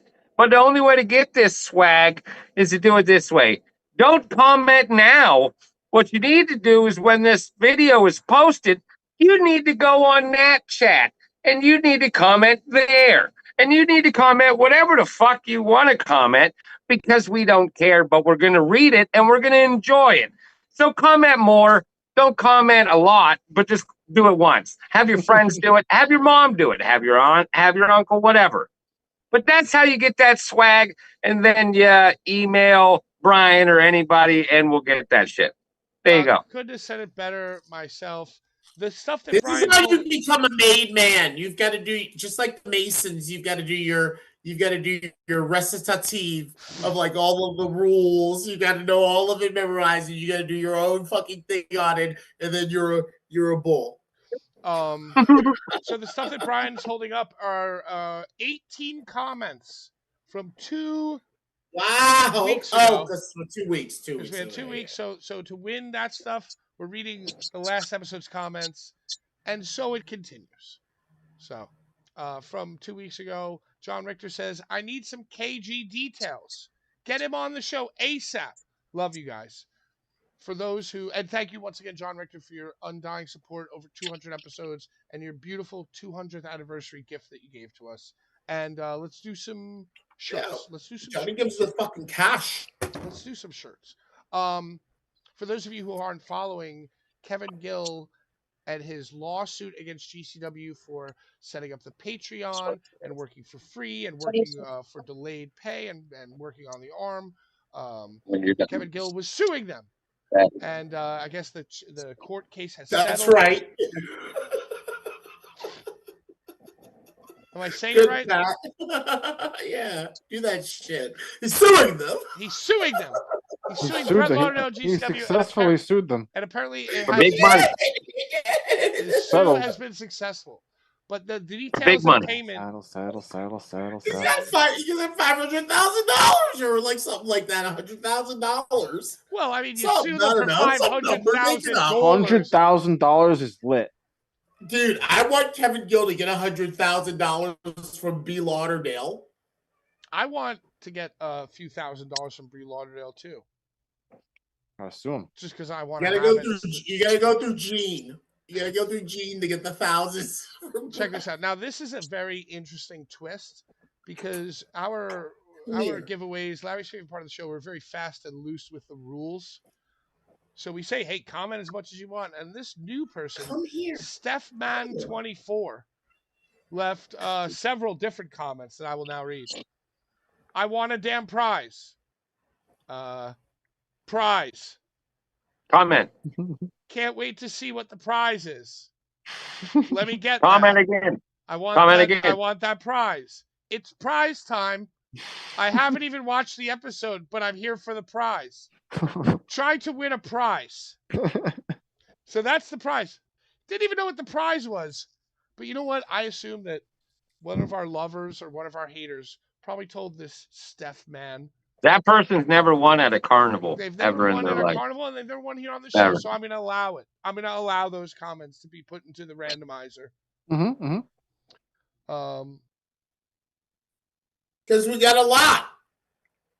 Prize. ZMZO says, Patrick's Chronicles of Hating Haired Men as a haired man always pops me. Wait, what did I say? Same. Oh, because you can have hair, but you just can't have really. No, nice you just hair. you don't like people that have good hair. Like, yeah, if you have good hair, just get bent. That's why you hate all of us on this show. Yeah, but I don't think. MLJ doesn't have good hair. Yeah, well, that's what Who? I'm saying. There are a lot of people that I hate for reasons other than hair, like MLJ and Shane? David Adams doesn't have great. David Shane's Adams. not on this I show. like David's hair. I like David's hair. David? What? Adam. David Adams. Oh, I don't even. He I looks He don't like didn't the know. guy have from any. SNL. Squiggly. Remember this guy from SNL who'd be like, "Ugh," that's what he looks like. He looks like that He looks guy. no. He looks like a low rent Chris Hardwick. He looks like a teeming That Chris too. Hardwick. That too. Anyway, I hate him. You know what? You know why I hate him? Not because he's handsome, but because he's the definition of somebody who like tries really, really hard and it like works out for them. See, you So don't he'll like be it. You so don't yeah, like it when I do it if to he's not you. booked on House of Glory, he'll be You don't going like it when I do live it to you. in the crowd doing his own commentary like he really cares about showing how hard he works.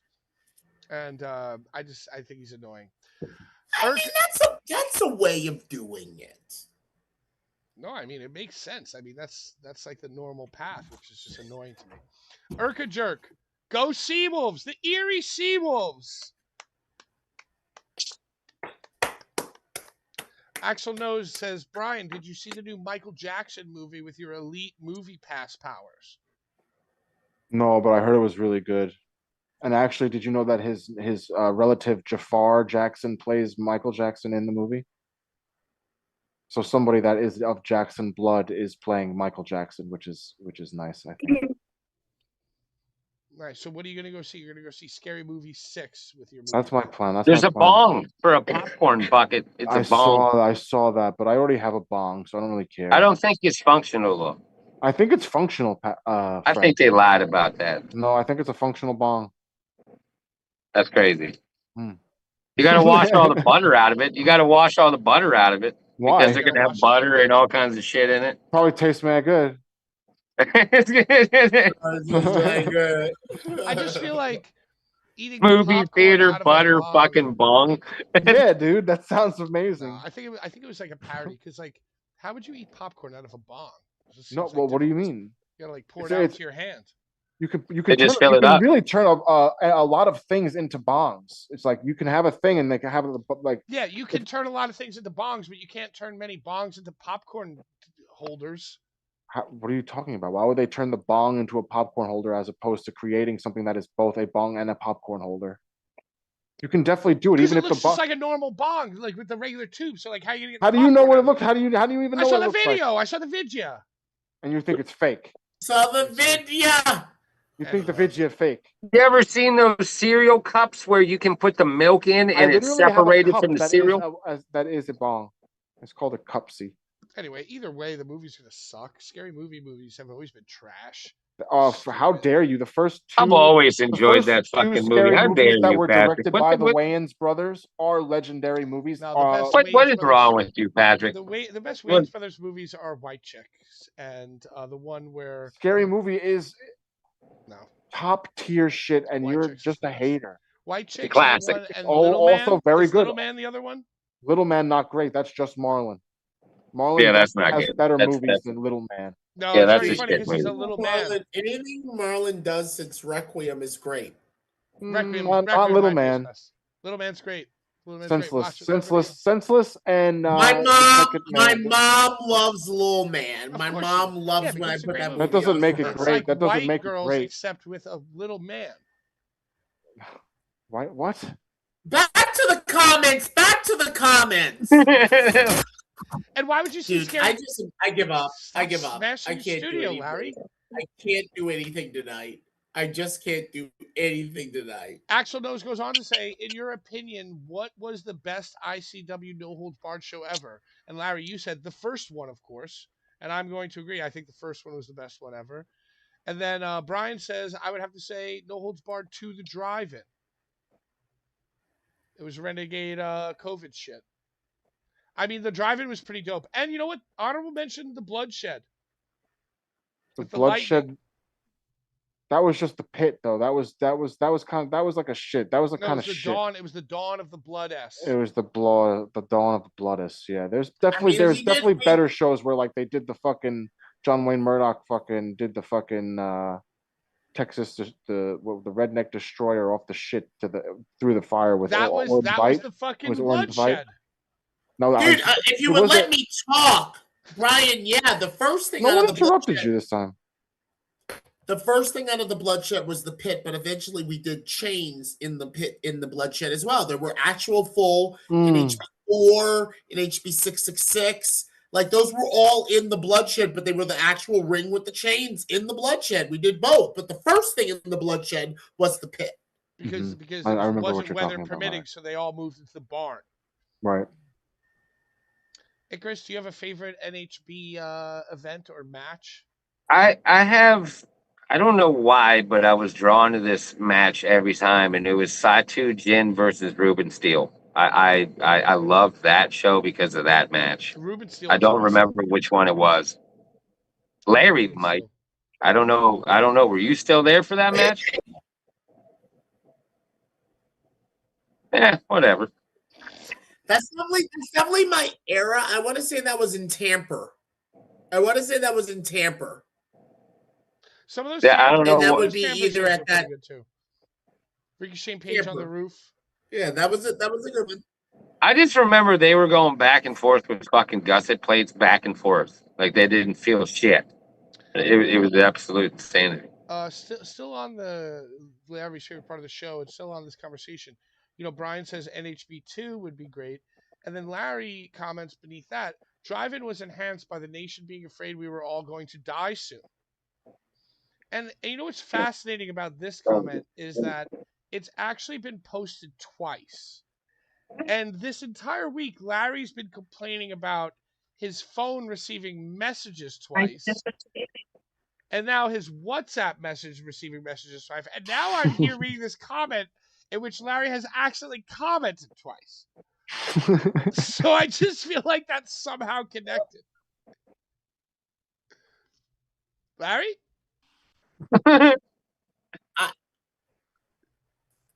Let me get myself set up. I agree.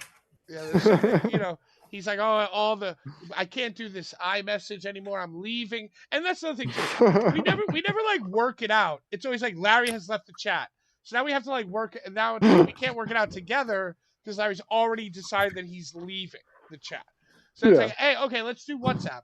Now we're doing WhatsApp, and Larry's telling me I didn't want to do WhatsApp. I wanted to do a new iMessage. It's like, okay, but Larry, you left. We're just trying to make it work. And now, this morning, I woke up to Larry threatening to leave the WhatsApp message because he's getting all of his media twice. However, some of the push-up videos that Brian sends are two different videos that look like they're the same video getting sent twice. I mean, even the I thumbnail. get the same thing.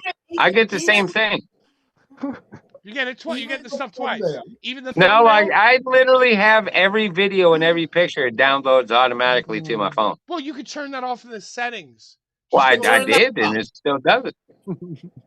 All right, so now we're I guess we're gonna go back to iMessage, but Nah, who I gives just a feel like the shit? fact that this comment has been posted twice means that it might be a Larry problem. You got that laundromat internet, dude. I feel like, are you constantly disconnecting and reconnecting so you don't think it's sent? So now you're hitting send again. Anyway, Larry's favorite part of the show, Axel Knows, goes on to say, Kevin Gill won. I hope he got his $5 and a handshake and a hot dog he was owed. Good for you, Kevin. Kevin got way more than a $5. Oh, he got way more than that. $5. And then Horror, Pain, Gore, Death says, I'll be in Baltimore next Thursday through Sunday for Maryland Death Fest. That's another thing. Larry has been asking us all month if we're going to Maryland Death Fest. No. Look miserable. Look like it rained for a lot of it. Oh, the packing princess was there. All the women. Was she moving people's stuff? was she touching and moving stuff? Dude. Was she moving stuff around? You know why I don't want to go to Maryland Death Fest? Because all the women there would fuck Joey Janela Well, or Casanova or peg David Adams, and I just don't want to be around those ladies. I was talking to a girl. I'm like, hey, what are you doing this weekend? She's going, oh, I'm going to B&B, Black and Blue Fest at the Monarch. I go, all right, block. Go ahead. The fuck is Black and Blue Fest? It's another stupid fucking thing. No. If just because Patrick doesn't like it means it sucks. Exactly. If you like just the music, because I then like it means who cares who's there? If you like the music, then who cares who's there? You would go because you like the music.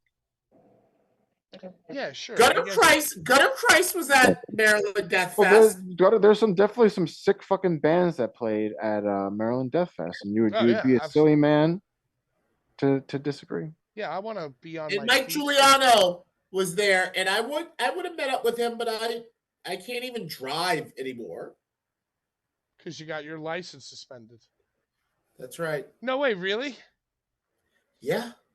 Dude, all you got to do is go on to the fucking DMV website and fucking. I gotta figure out where I got the violation pad. No, you can go look it up. You go look it up. You go look it up with. I'm doing it. I'm doing it. I'm just saying, I got out of Dodge. But Pat, I rent from Avis. I don't have my own vehicle, so that you understand it's a needle in a haystack. I gotta figure out which license plate did it. Dude, last time I rented a car, I took myself out to a nice dinner, then I went to a show, and then I went to Pumps. It was like the best night. We're gonna have to rent a car to go to Tournament of Death. Get the comments. We got 18. That's all the comments, and I'm randomizing them right now. Because that one guy wanted a prize really, really bad, or whoever that was. Well, I hate to inform everybody that I randomized. And a prize. Stephman24, the one who came. I knew it. He commented like a million times. He had like Way to go. Comments, yeah. If you want the prize, you got to comment. But you know what? Here's your final mission. Go, Steph. Here's your final mission. Steph. You're going to have to get in touch with us. Right. You have to send us your address. You have to send us your address. Which will bring me to my my next announcement. I have been slacking and haven't sent out the last 2 weeks of giveaways. So there's one giveaway that I have that I know whose it is, and then there's one person that still didn't give their address who now doesn't get the cards anymore, Larry, because you had split the giveaway into two. You split the giveaway, and one person was going to get 3, and then Horror Pain Gore was going to get the other 3. But this one person did not send their address, and it's been like more than 2 weeks. So now Horror Pain Gore is now getting the full set of cards. How about since Steph really tried hard for this prize, don't give Horror Pain Gore Death the whole didn't try set. that hard. They commented multiple times. Don't interrupt Larry. Whatever. I don't care. I know what you were going to say, Larry. And I agree with you. I'm going to add the 3 cards to the winner of this giveaway. Yes! That's where the 3 cards go. But then also, this week's giveaway, which means that if you comment on this show, not the live chat, but the video, this show, you can win this pack of cards. It's the whole pack of cards minus the chase card. So you'll have to do some trading to get your trading card if you want the chase card. Who is in there? Pack. Who is in there? Who is in there? It's more moments than it is. I want to know. It's moments than it is people. Come on, Brian. Give me the goods. I'm just telling you, it's not people. I'm looking. Keep going. Yeah, keep going. Okay. Yep. I guess here. I guess it is. Drew Parker. Allie. Oh, Allie. Okay. You can see the card, okay? Yeah, I see it. Keep going. Oh, wow. That's a good one. Oh man, I'm so behind on the chat. Hold on here. Alicia B. Cakey says, "It's my husband." Who? Steph Man? Steph Man is your husband? That's a good prize. That's a good prize. Oh, you got Sabu in there. You got some This is more. actually this is the first time I'm really looking through the set, and there's actually Dude, the more. Nick Gage Invitational, the first Nick Gage Invitational that he got arrested. He got arrested the day before that show. Dude, these are good. Oh, when Cardona did death. Those You're are great. getting this. You're getting this whole entire goddamn set, dude. Oh my God, when They Kasai said it came back. couldn't be done. Dude, that's the last time Kasai was in the U.S. This is the 200th anniversary episode. That's a good card prize. set. Ryan, This do is you the have one you another should one of have those? fucking been screaming prize for. That's a good You prize. can't do that all the time though. You can't But guess just what? bombard Guess it with what? Bro, prize, it's prize, 200, prize. man. Guess what? No Larry. Not a hair of That's a Larry's fucking black hair. crime. No way. That's a No crime. way. Yeah. Even though I remember, is Arquette in there? Do they got Arquette? I Is haven't seen Arquette in him. there? Did we see this card already? We've been through the whole set. There was no Arquette. Unfortunately, But not. Larry. also, you will get They this got him. Blazy Susan. You will get the Blazy Susan rolling paper. The Blazy Susan, and also this Lincoln Park T-shirt. Wow. Wow. I want a Lincoln Park hybrid theory. That's It what I'm is- saying. Sometimes It is I ripped. The shirt is ripped. It is ripped. It is a You go ripped sleeveless. shirt. You take Eh, the sleeves off. You can It's sew all it. right. You It's can all either right. It's sew just it. a Why rip. did you You even can open sew your it. mouth? You can sew Nobody it. needs to know that part. You can sew it, or you can cut the sleeves I'm off, going to get another White or Claw. you can use it to wipe your ass. Is I that don't- double-sided or just one-sided? It's double-sided. I showed you the back. It shows you the I didn't even see the back. I apologize. I wasn't paying is on the attention at back. that It time. tells you the songs on the back. Look at that. That's a fucking crisp T-shirt. The crisp T-shirt. You get the Blazy Susans, and the pack of cards with the box. That's Minus the fucking chase fancy. card. I'm not giving you the chase card. I have both chase cards. I took it. You from- don't comment on this chat. You comment on the post. Not in the That's chat. You got to comment on the Right. video after it just stays up. Right. That's what you And, do. you know, hey, if you want to say your favorite Boulevard Boys moment, if you want to give us a topic for Mount Rushmore. to What is your Mount discuss, Rushmore of corn songs? Mount Rushmore of things for us to discuss, you can do that. But I will say, I'm going to implement a slightly new rule.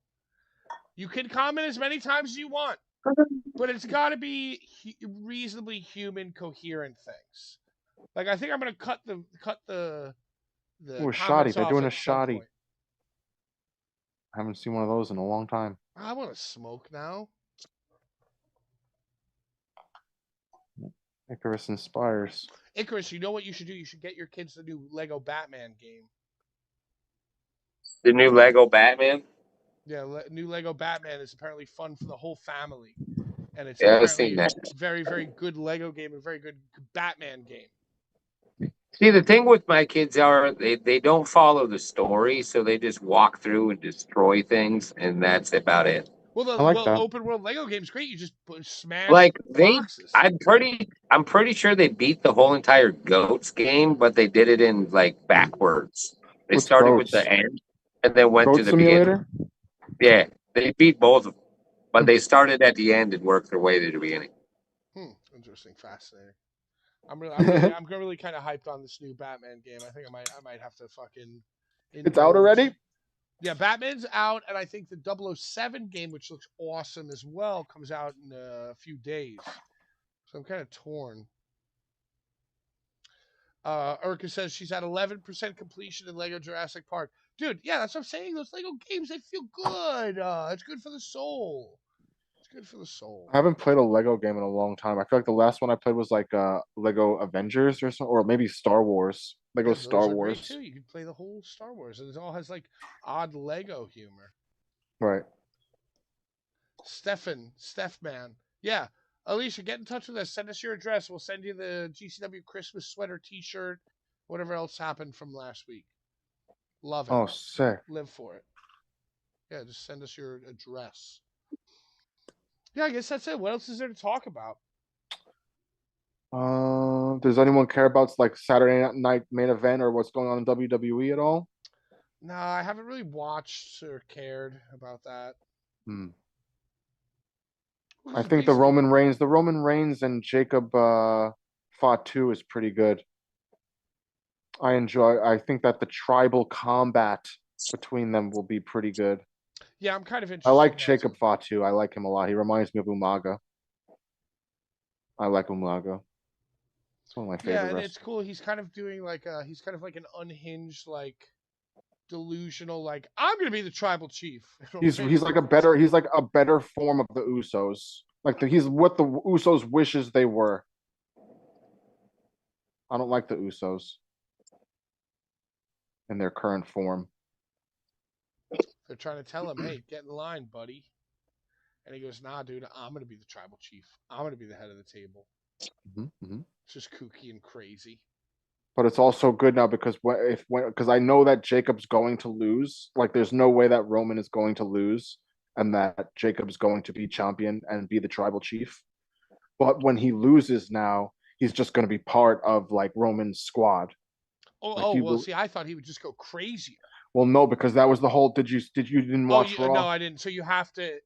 During their contract signing, they had like a moment where they like Roman told security to get the fuck out, and he was like, "If you win, I will acknowledge you, but if then when I beat you, you have to acknowledge me, and you won't get fired, but you have to listen to learn from me." Yeah, you have to be in the group. Right. You got to fall in line here. Mm-hmm. That's I kind of think interesting. it's gonna be dope shit. I Well, the like best Jacob. thing about these WWE events in Europe is the crowd. Well, the crowd for Double or Nothing in Queens, New York was Oh, insane. pretty great. Yeah, Pretty great. Yep, I pretty agree. insane. Everybody And really cared. that was Queens, New York, dude. I mean, it might have been a lot of traveling people. I don't know. Like it might have been a lot of people coming to that show. I don't know. Yeah, I Foreigners. guess we'll see. I guess we'll see what happens with that. The AW pay-per-views I do enjoy watching, but I don't They're think I'm very gonna. long compared to, and especially compare. Oh, look at fucking Schlack. Yo, Is Schlack? This is Australian Yeah. are Schlack, you dude. in No, Australia? Hey. no, yeah. I leave tomorrow, but I was just in the gym, and how am I not going to show up on the 200th episode? You gotta get behind this, Yeah, guys. This is the whole yeah. show's. This is the whole show's gimmick, and I've heard you guys say 200 three times the entire episode. What are you doing? We should have been saying 200 We're many slacking. times. Where we're You slacking. you should have said 200 times this entire episode. That means you have to stay on the air for another hour and a half now. Yeah, yo, that's actually a good point. It And we may didn't be really do 200. anything special. We made it seem like we were going to be special, and we weren't really that special. It's just this is the special moment. Schlack, live from Just Australia. now, I'm not in Australia. Next week, I'll call from Australia when I'm in Australia. But let's do some fucking. You were saying Mount Rushmore's. How about Mount Rushmore's of Boulevard Bullies guests? Patrick, what do you got? Okay, so we already said my number one is the body. You know, Okay. number two would be Ian Rotten, who actually technically didn't show up because his cat slept on his face. My number three would be, of course, Sabu. And Okay. then and and you're not counted, like I would put you in, but you're just part of the show. So you're just Part of the from show. Fourth bully. He's the fourth bully.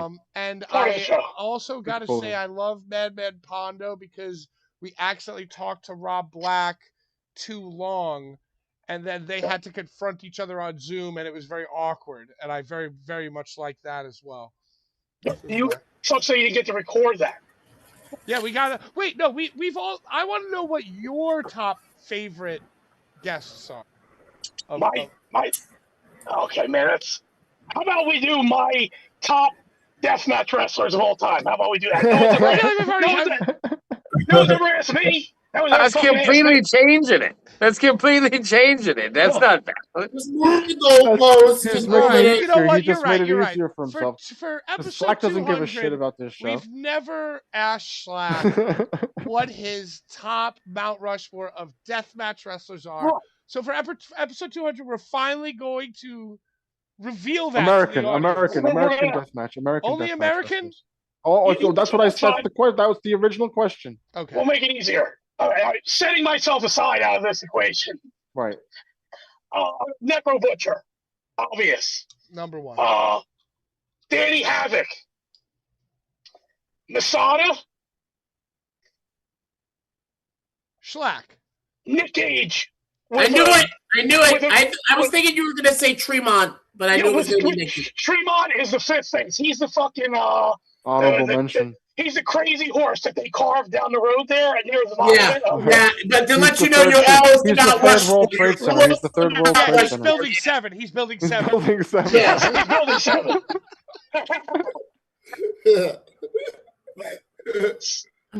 Probably. That's a pretty good one. Do you have moments that you think about the show that you were laughing at how absurd and how very bullies? Do you have any favorite memories of the show? There was one episode where Larry dropped about 6 N-bombs in a row.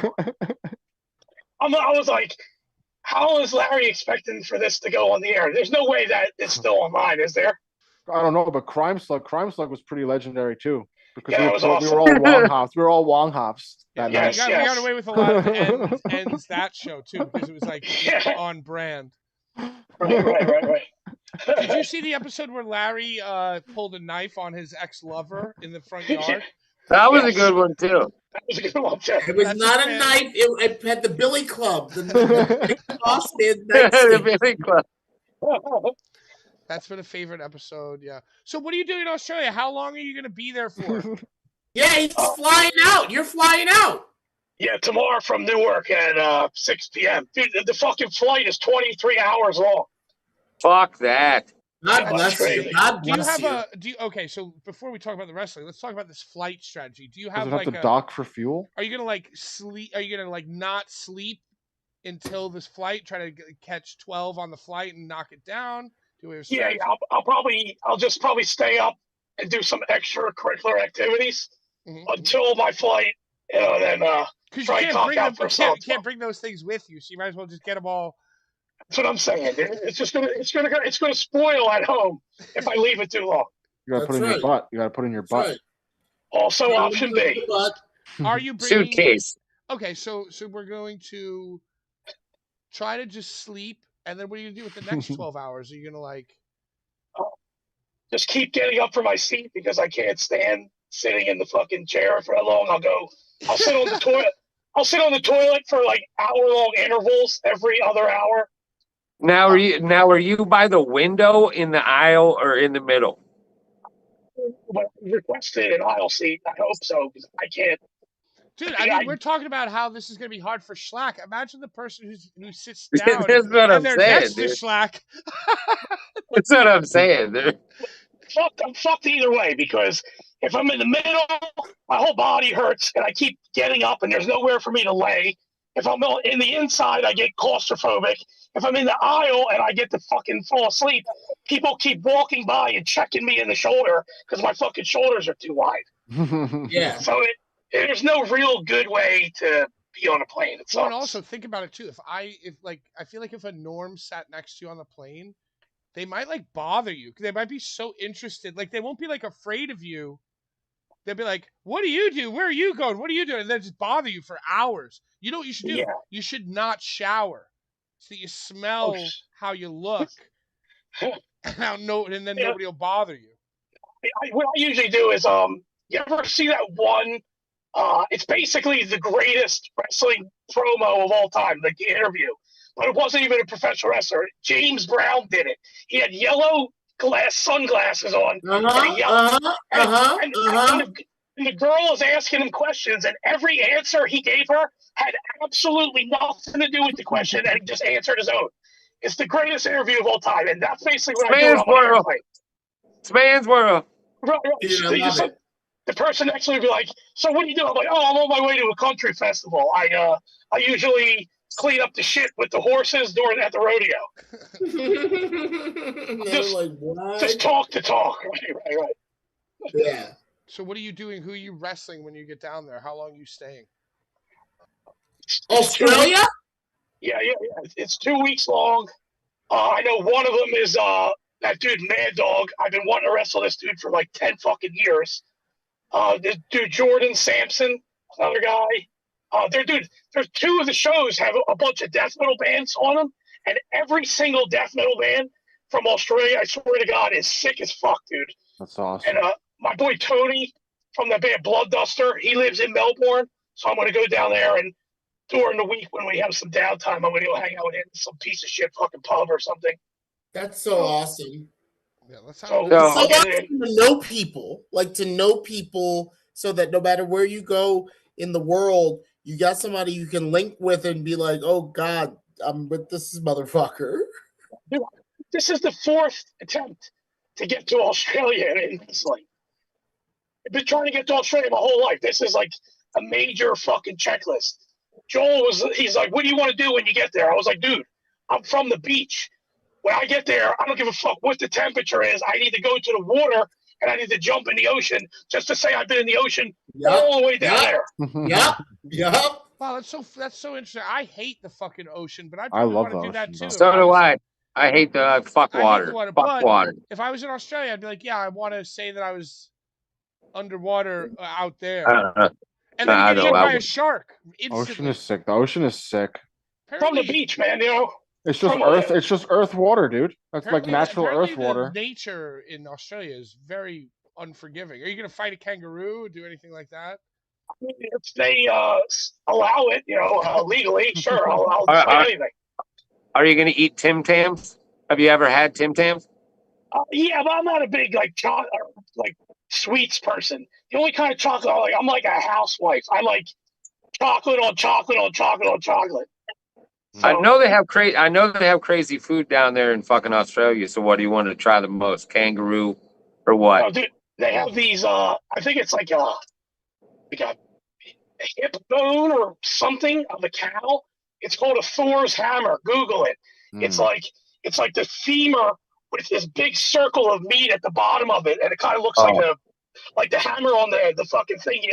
At the carnival, you hit the things down the hole.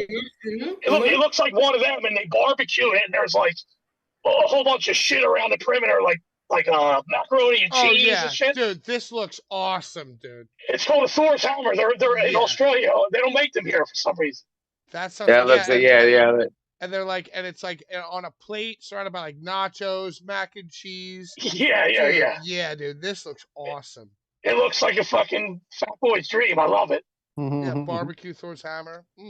Yeah. All right, my phone's about to die, and I just was at the gym. I need to go eat some food, so I'm gonna go to Chipotle, cut my hair, get on the airplane. I'll hit you guys next week in fucking Australia. Yo, good luck. Have a grand old time. Happy Bro, 200. love you, bro. Kill it, fucking kill it, Slack. Fucking 200. Happy 200. Let's go. Fuck yeah. Fucking go. Boom, boom, 200. Yeah. Hell yeah. I forgot how to shut this off. Yeah, you gotta hang up. You gotta hang up. Slack, We're over. 67-year-old Slack. You understand me? Dude, we're over like DJ.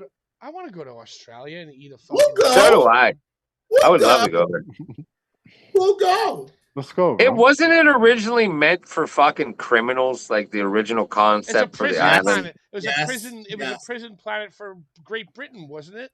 Yes. Or India or some shit. That's crazy. That's crazy. Everything down there kills you. Everything. Dude, that's what I'm saying. Like a bug down there. I don't know if I would. You ever see what happens when it's spider season? Look that shit up. They cover the whole grass with fucking webs. I'd rather just stay here. I'd rather just stay here and just look at the fucking water here. They cover the whole island in like fucking spider webs. Yeah, it's just Ryan. If you had the opportunity to go, you'd go. Huh? You'd go. You would go, Ryan. Not during spider season. Water here.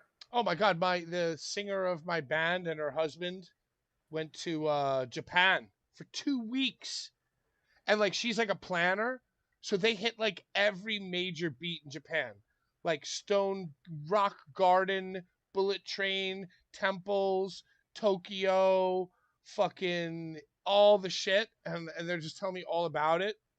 I'm like, man, that sounds awesome, dude. That sounds eating so the food there, eating like food in other countries kind of makes me want to like fucking die too.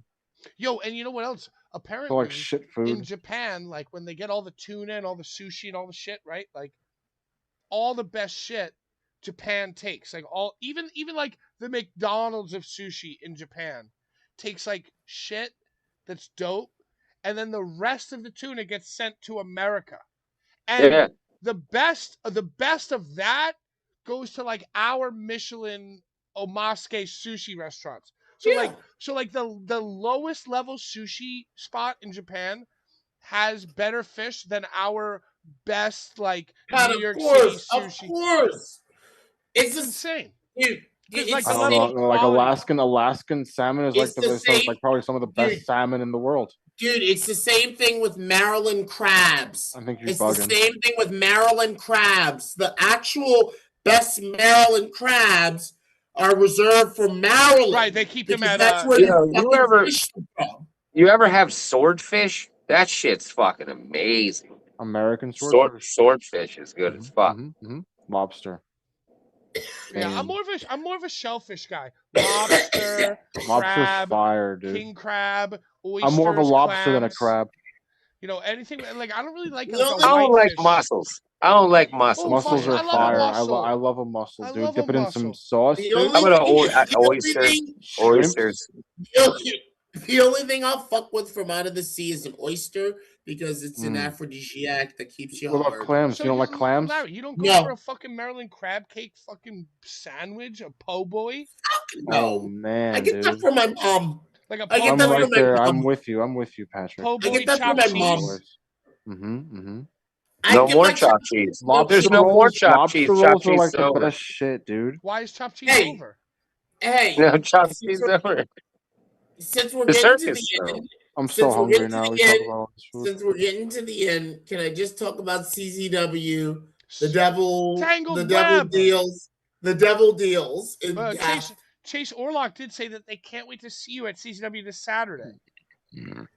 Sunday. This Sunday. Yeah. Are they doing another Sunday. 2-day extravaganza?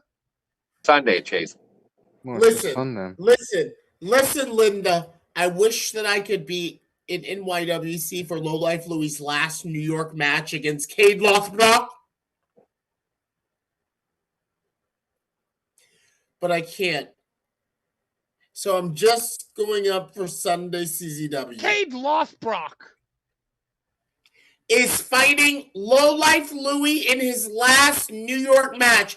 Low Life Louie will never wrestle in New York State again after Saturday, May 30th. Oh, well, too bad. I have a show May 30th, so I can't go witness that. Well, the next day, Masada returns to the combat zone. I've seen this. Yo, and if he doesn't come out to 10 inches, what's the name of the band? North of Compass, 5 inches from the sun. That's not his music anymore. That's not his music anymore. No, but in CCW, that's his music, so that's what he needs to do. I don't think He so. doesn't use that anymore. He doesn't use that anymore. And also, if they can book Masada, why can they not book Necro Butcher?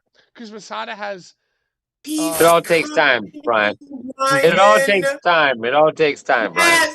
Tell him, Ick. Oh, Jesus Christ. Don't tell me. It all takes time, man. It all takes time.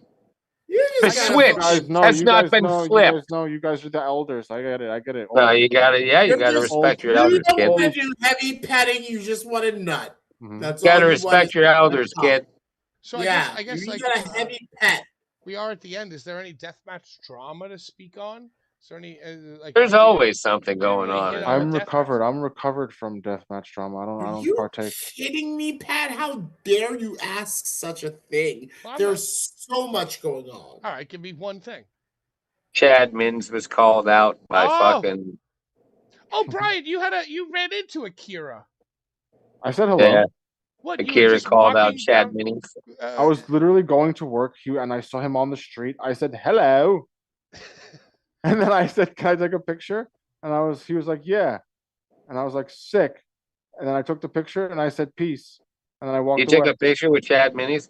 No, with Akira. Oh, all right. Wow, so you just saw a pink-haired twink walking down the street. He's very noticeable. He's very recognizable. 200. That's great. So you didn't really. It wasn't like a Boulevard Bullies interaction. It was more of like a man on the street. Hi, Akira. You right? I mean, I told him I was in Boulevard Bullies. You should try to get him as a guest. You should have got him as a guest. Why didn't you get him as a guest?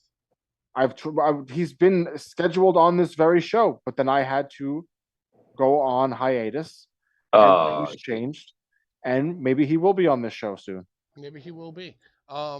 Yeah, he called out Chad Mins and basically said everything that Called everybody out knows. Chad Minis. Actually, to me, he pulled punches. He did it in a very classy way. There's probably a million other horrible things I would want to say about Chad Mins if I were him, but he was pretty classy about it.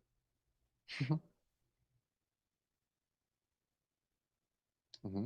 I Larry, don't know. what else There's is going on in the deathmatch drama scene, Larry? You look so odd. Your hair looks so odd. Dude, I cannot believe I'm 44 years old and I can grow my hair like this. Dude, I good genetics. That's why Pat's Dude, angry. That's why Pat's That's mad why at you, I'm Larry. mad at you. listen. A colleague of mine commented or messaged me and they were like, "You're a legend." And it wasn't until they said that and then I read it that I was like, "Oh shit, I kind of am." Mhm. Like, look at my hair. Look This at that isn't- shit. Look at my hair. Look at that. I'm not bald.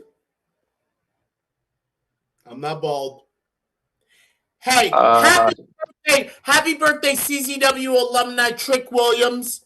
Today he turns 32 years old, and he's taking over the motherfucking globe with his beautiful fiance, Lash Legend. Oh, what a babe. Big girl. What a big babe. Big girl next to Nia Jax makes Nia Jax look low. No, Nia Jax isn't fun big. Lash Legends is she's a good egg. Well, She's a today nice is little Trick's egg. birthday. Today is Trick's birthday. And guys, I just want to say one thing to anyone listening to this. Can you imagine if now that Joe Gacy is not in WWE, if he gets to come back and he fights Alex Colon in CZW because they started Oh. out as a tag. They started out as a tag team years ago when they were fresh out of the dojo. My friend And Joe Gacy is already coming back. He's been announced for Wrestling Revolver. that ain't CZW. Yeah, but you think about it, Sammy Callahan, John Moxley. You know, Callahan's doing the CCW reunion at his promotion. Moxley, Gacy, Callie. Manser. So you mean to tell me Callahan, Samuel got the jump on Deej and Brett? I He believe got so. the jump on Deej and Brett and was like, oh no. Wrestling Revolver, Joseph Gasif is announced for their show, you know, whatever, wherever. And he's doing a thing. And Joseph posted the flyer of himself and then posted a throwback 2009 photo of him and Mox and Callie. So it's happening, as far as I know. Jesus wept. What is that, from Hellraiser? Yes. You know it. Hellraiser, great movies. Yo, we gotta Brian. Don't go see Scary Movie. You gotta go see Obsession. I want to see Obsession. Don't tell me what to see. I'll Go tell see you. what you want to see. I'm not going to.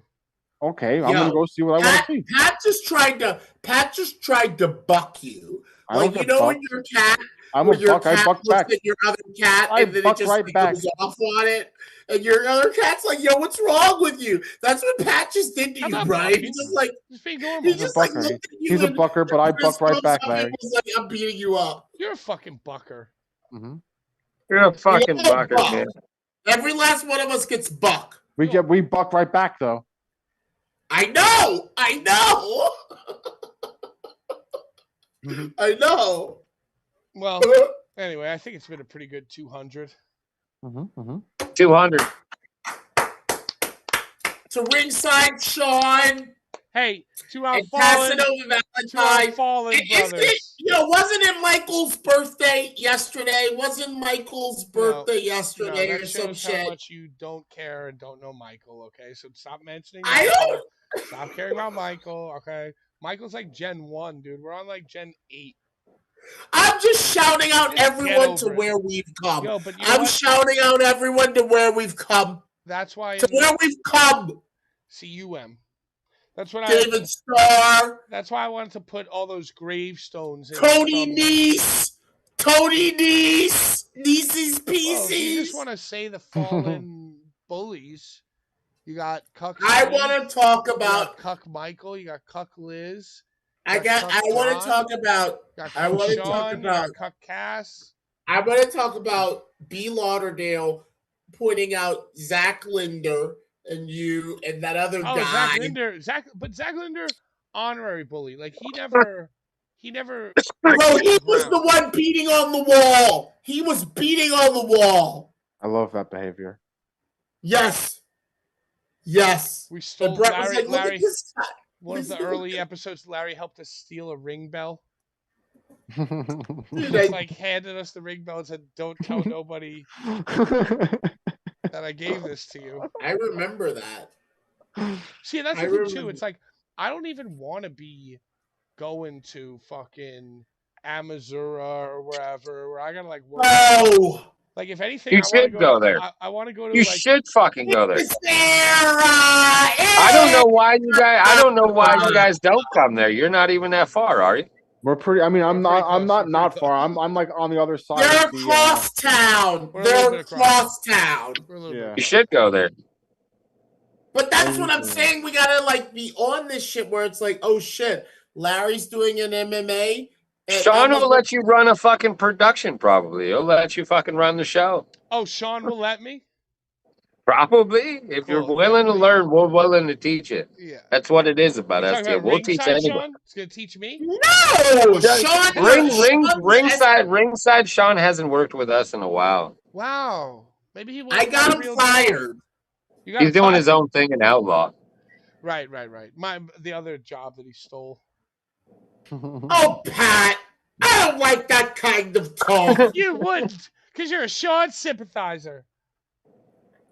No, Big Sean. You met Big Sean. You met Big You Sean at didn't XPW. introduce me to him. I'm not a phony. Yeah, I could learn from a guy named Sean that's first name isn't Ringside. Sean Cannon. Sean Kramars. Yo, and there's no way that fucking Brian XL remembers me from like 20 years ago. You'll be surprised, man, what Brian remembers. Like, you're the guy who I tried to murder. I've worked for him for long enough to where he remembers a lot of shit. Can I just close episode 200 out with the best story? Please. Shoot. No Holds Barred 1. Newark, New Jersey. The White Eagle in Newark. By far, the biggest crowd that Danny has ever drawn. Ever. Danny DeMonto and No Holds Barred as a brand and the chain's biggest crowd was at the White Eagle. I saw Brian XL walking around the crowd with like one of those Harlem scarves on. You know what I'm talking about? The whatever. And bro, he looked so sad. I saw him at No Holds Barred 1 walking around the bar area with one of those hijabs on, and he looked so sad. And I said, Brian, what's the matter? And he's like, oh, bro, I'm just checking it out. And I'm like, oh, okay, well, I gotta go do my job. See you later. And I told Danny DeMonto that story, and Danny was like, oh, yeah, because he knows that this is all his crowd. Was it? He told me at No Holds Barred 1 after the fact when I told him, yo, I bumped into XL and he looked like sad. He looked like depressed. Danny told me, yeah, because he knows this is all his crowd. Look at him now. Look at him now. Isn't Brian XL one of the people who used to bully Danny mercilessly? Isn't Brian XL a dog pound boy? Doghouse, whatever. Yeah. Doghouse. I don't know the shit, but I just know that House of Glory shows look fucking lit every fucking time I see anything out of a House of Glory, it looks fucking lit. I love being there. It's my favorite shit to do. I love that I place. know that David Adams is the announcer and Sam Laterna's there. I'm Larry, glad that Larry, I'm just going to ask this question because you're on here. Have you ever tried to reach out to House of Glory and say you'll do it? I was there. Well, when? I was there. When? I got Pat in there. I got Pat and the Boulevard Bullies in there. Dude, I was there. Dude, I used to listen. Well, come back. I feel like Larry would be much better than David. I tried. Listen, I used to pop up on David Adams and be like, "Oh no, I'm doing this match," and he would be like, "Okay, Larry, okay, you're the guy." But David Adams has got some big britches now. Do you understand? Every time I see him at a show, I tell him as soon as I see him, I'm like, Larry says hi, and you're his son. I love it. Listen, I say it every time. I'm about the Pat Kennys. I'm about all of the announcers. I care about the announcers. So if you care about announcing, even if you care about just jerking off with it, I'm like, yes. So that it's not just the voice over the loudspeaker. Some companies just have a voice over the loud. No, we need a guy. We need a guy out there or a girl out there like, oh shit, the show's about to start. Oh shit, the show's about to start. That's what we need. And I want that preserved forever. So yeah, David is my boy. Pat is my boy. Emil is my boy. Every motherfucker. J Rose. They're all my boys. Rosadia. Yeah, and I love that House of Glory exists. And they are basically holding up the flag of New York wrestling. Because there used to be a lot of New York City, Frank Goodman and ICW. I mean, really, anywhere House of Glory goes, they've been doing good consistently. I mean, we're going to Chicago not too long from now either. Well, the fact that they're even going places, they used to be just in the Elks Lodge in Amazura. Now they're doing Chicago, LA. It's all cylinders rolling, and just Plus, like they're how doing that. CZW, They're doing that joint thing now with Super Clash with the big event. They do that for the autograph fucking convention too, and then they pull one big show on.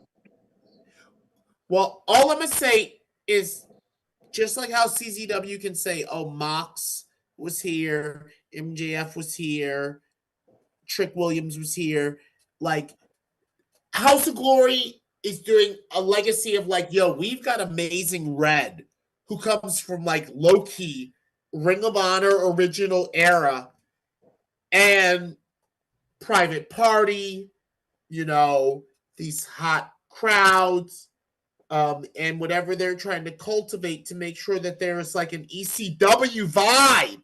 Like there's like a vibe of like not on TV yet, but like, yo, you can see a great show in Queens if you know where to go.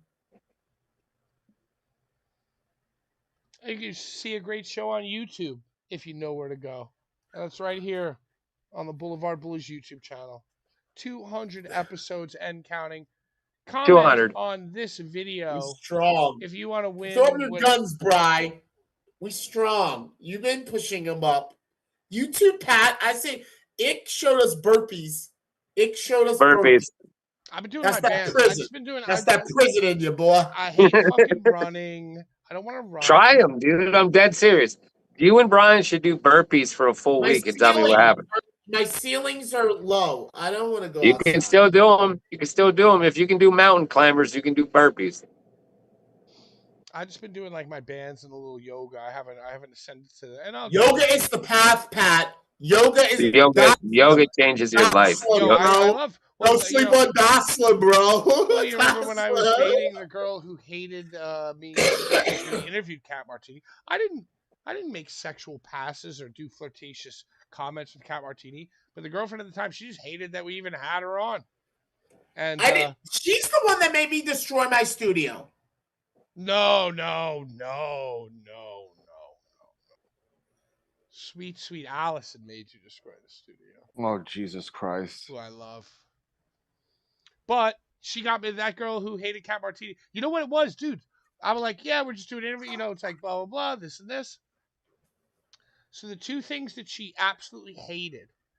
First thing that was a problem was that she was a girl. well, I mean, I don't want to say anything Come like on, that. come on. But she goes, oh, another fucking pussy. Because I don't like no, this. you know what it is, Larry? It's because Brian and Sean were so well trained by their How partners. dare you? How dare you? That like every Brian, time. How dare you? Finish. Because let me It's just fucking say 9:30. I don't get what he's saying right now. let me just say that every episode, both of these guys would figure out a way to work in how much they love their girlfriends, right? Which I never understood and I never did. But then I realized because my girlfriend started yelling at me, saying like, "How come you never mentioned me on the show? How come you never?" And then I realized, oh my God, Sean and Brian are doing this because they're getting yelled at too, but they're acquiescing, they're giving in. And then it made it worse for me. I never got yelled at. I was happy to do it. But then it made it worse for me because then it's like, oh my God, well, Brian and Sean are mentioning their significant other. You never mentioned. I go, yo, it's church and state. Why do I need my fucking? Everybody feels different. Exactly, Pat. I am 100% with you. This is Larry Legend. You know who Larry Legend is? I'm just doing my show. He's Larry Legend. I'm just asexual, normal wrestling guy. And then what happened is we interviewed Cat Martini, and then that same girlfriend, she Googled who Rob Black and she Googled Rob Black because I was just like, hey, listen, I'm doing my show. Like I didn't prepare her or anything because to me it ain't no thing, you know. It's just like, what do I care? She's a curious cat. She's a curious cat. Did she get the porn or the finger first? Dude, Did she get porn or the finger? The fingers. She did Rob Black and was like, and you saw all the Rob Black. Like, these are terrible, horrible people that you're talking to. And I'm like, no, they're fine. You know, they're like, who cares? They're fine. You know, they're fine. They're living life. She doesn't know about this thing of ours. She didn't know about a thing of ours. And man, what a problem it was. And the Cat Martini interview was really the nail in the coffin. Well, I think that's a good thing. Yeah, I think so too. Because to my credit, I kept doing our thing. It was hard for a few weeks, but we kept it rolling. 200. 200. I can't believe it. I can't. This is a milestone. Hey, I'm in the Hall of Fame. I won the Price is Right. I'm so proud to be here for episode 200 because I don't give up, and neither do any of the Bulls of the Wood. If we have 165 more episodes, you can watch an episode every day for one day, and then it'll be a whole year. We have done more episodes than No Holds Barred has done. We're almost like up to ridiculousness, you guys. We're very consistent. Yeah. You know what I'm really into? I think tonight's Boulevard Bullies after party, I think I might drink this final 6th beer. I'm on my last claw. Yeah, you know what? It's always a sad state of affairs when you're on your last. Because I'm like, I'll drink a few during the show, then I'll have a few for after the show. Nah, I think I just got to make pasta, go to bed. But dude, I made my food before, and it's just downstairs waiting for me. I made a whole half a pack of hot dogs. That's what I'm saying. Did you cook like 100 hot dogs for your 10 kids? It was like 20. It was like 25. 25 hot dogs. You know what I did? I fed the neighbors' kids and shit. Feed everybody. They're hot dogs. How many times I've been at shows and I don't want to eat the hot dogs, but I get so hungry and I eat the hot dog and I'm like, oh my God, this is great. And if you know about Erie, PA, we got the best hot dogs. We got Smith's. We got Smith hot dogs. Nobody knows about them bitches. Hunger is the best spice. Those are the sour hot dogs. I bet Necro knows about them. The Smith hot dogs are the shit. All right, Brian's got to go watch the Michael Jackson movie, so we should probably... Michael Jackson. Why are you blaming me? He's just mentioning shit to be like, we're closing. What do you got on the TV? Right now, it's just music video. I think it's the band President. What about Ring Baloney? Oh yeah, the ring baloney. Yeah. The fuck See, was the Urka knows about all this shit. Urka knows what. Yeah, PA's got good food. I'm looking back He at the got good chat shit. and I'm seeing Schlack saying in the chat, "You're not saying 200 enough." 200. That's why I keep randomly saying it now. 200. 200. All right. Hey, on behalf of Brian and Ick and Larry, thank you so much. Thank you guys so much for watching, keeping it going through all of our ups and downs, agreements and arguments, trials, tribulations, beers, bongs, merch, giveaways. And look, you guys have watched Larry's hair grow from but a small fade to a full Jamaican man, playing the Sure. steel drums on your local Baltimore sidewalk. I'm a Rasta. And let me just say, fuck David Adams. Fuck Oh my God, man. Joey Janela. Fuck Castro and Valentine. Fuck Sean. Fuck Michael. Fuck Liz. Fuck Steve. You Fuck should have just Bald left it. Steve. You should have just Fuck left Prince it. Havoc. Yeah, you Fuck fucked it all up, You Pat. should have left it. You Fuck should have Danny left it. Amato. Fuck Outlaw Wrestling and Bull James. Fuck NYWC Wrestling and Shane O'Neill. And fuck anybody else who's got a fucking problem. Because if you're our enemy, die slow. We got 200 and counting. What can you say for yourself? Out of time. Bye-bye.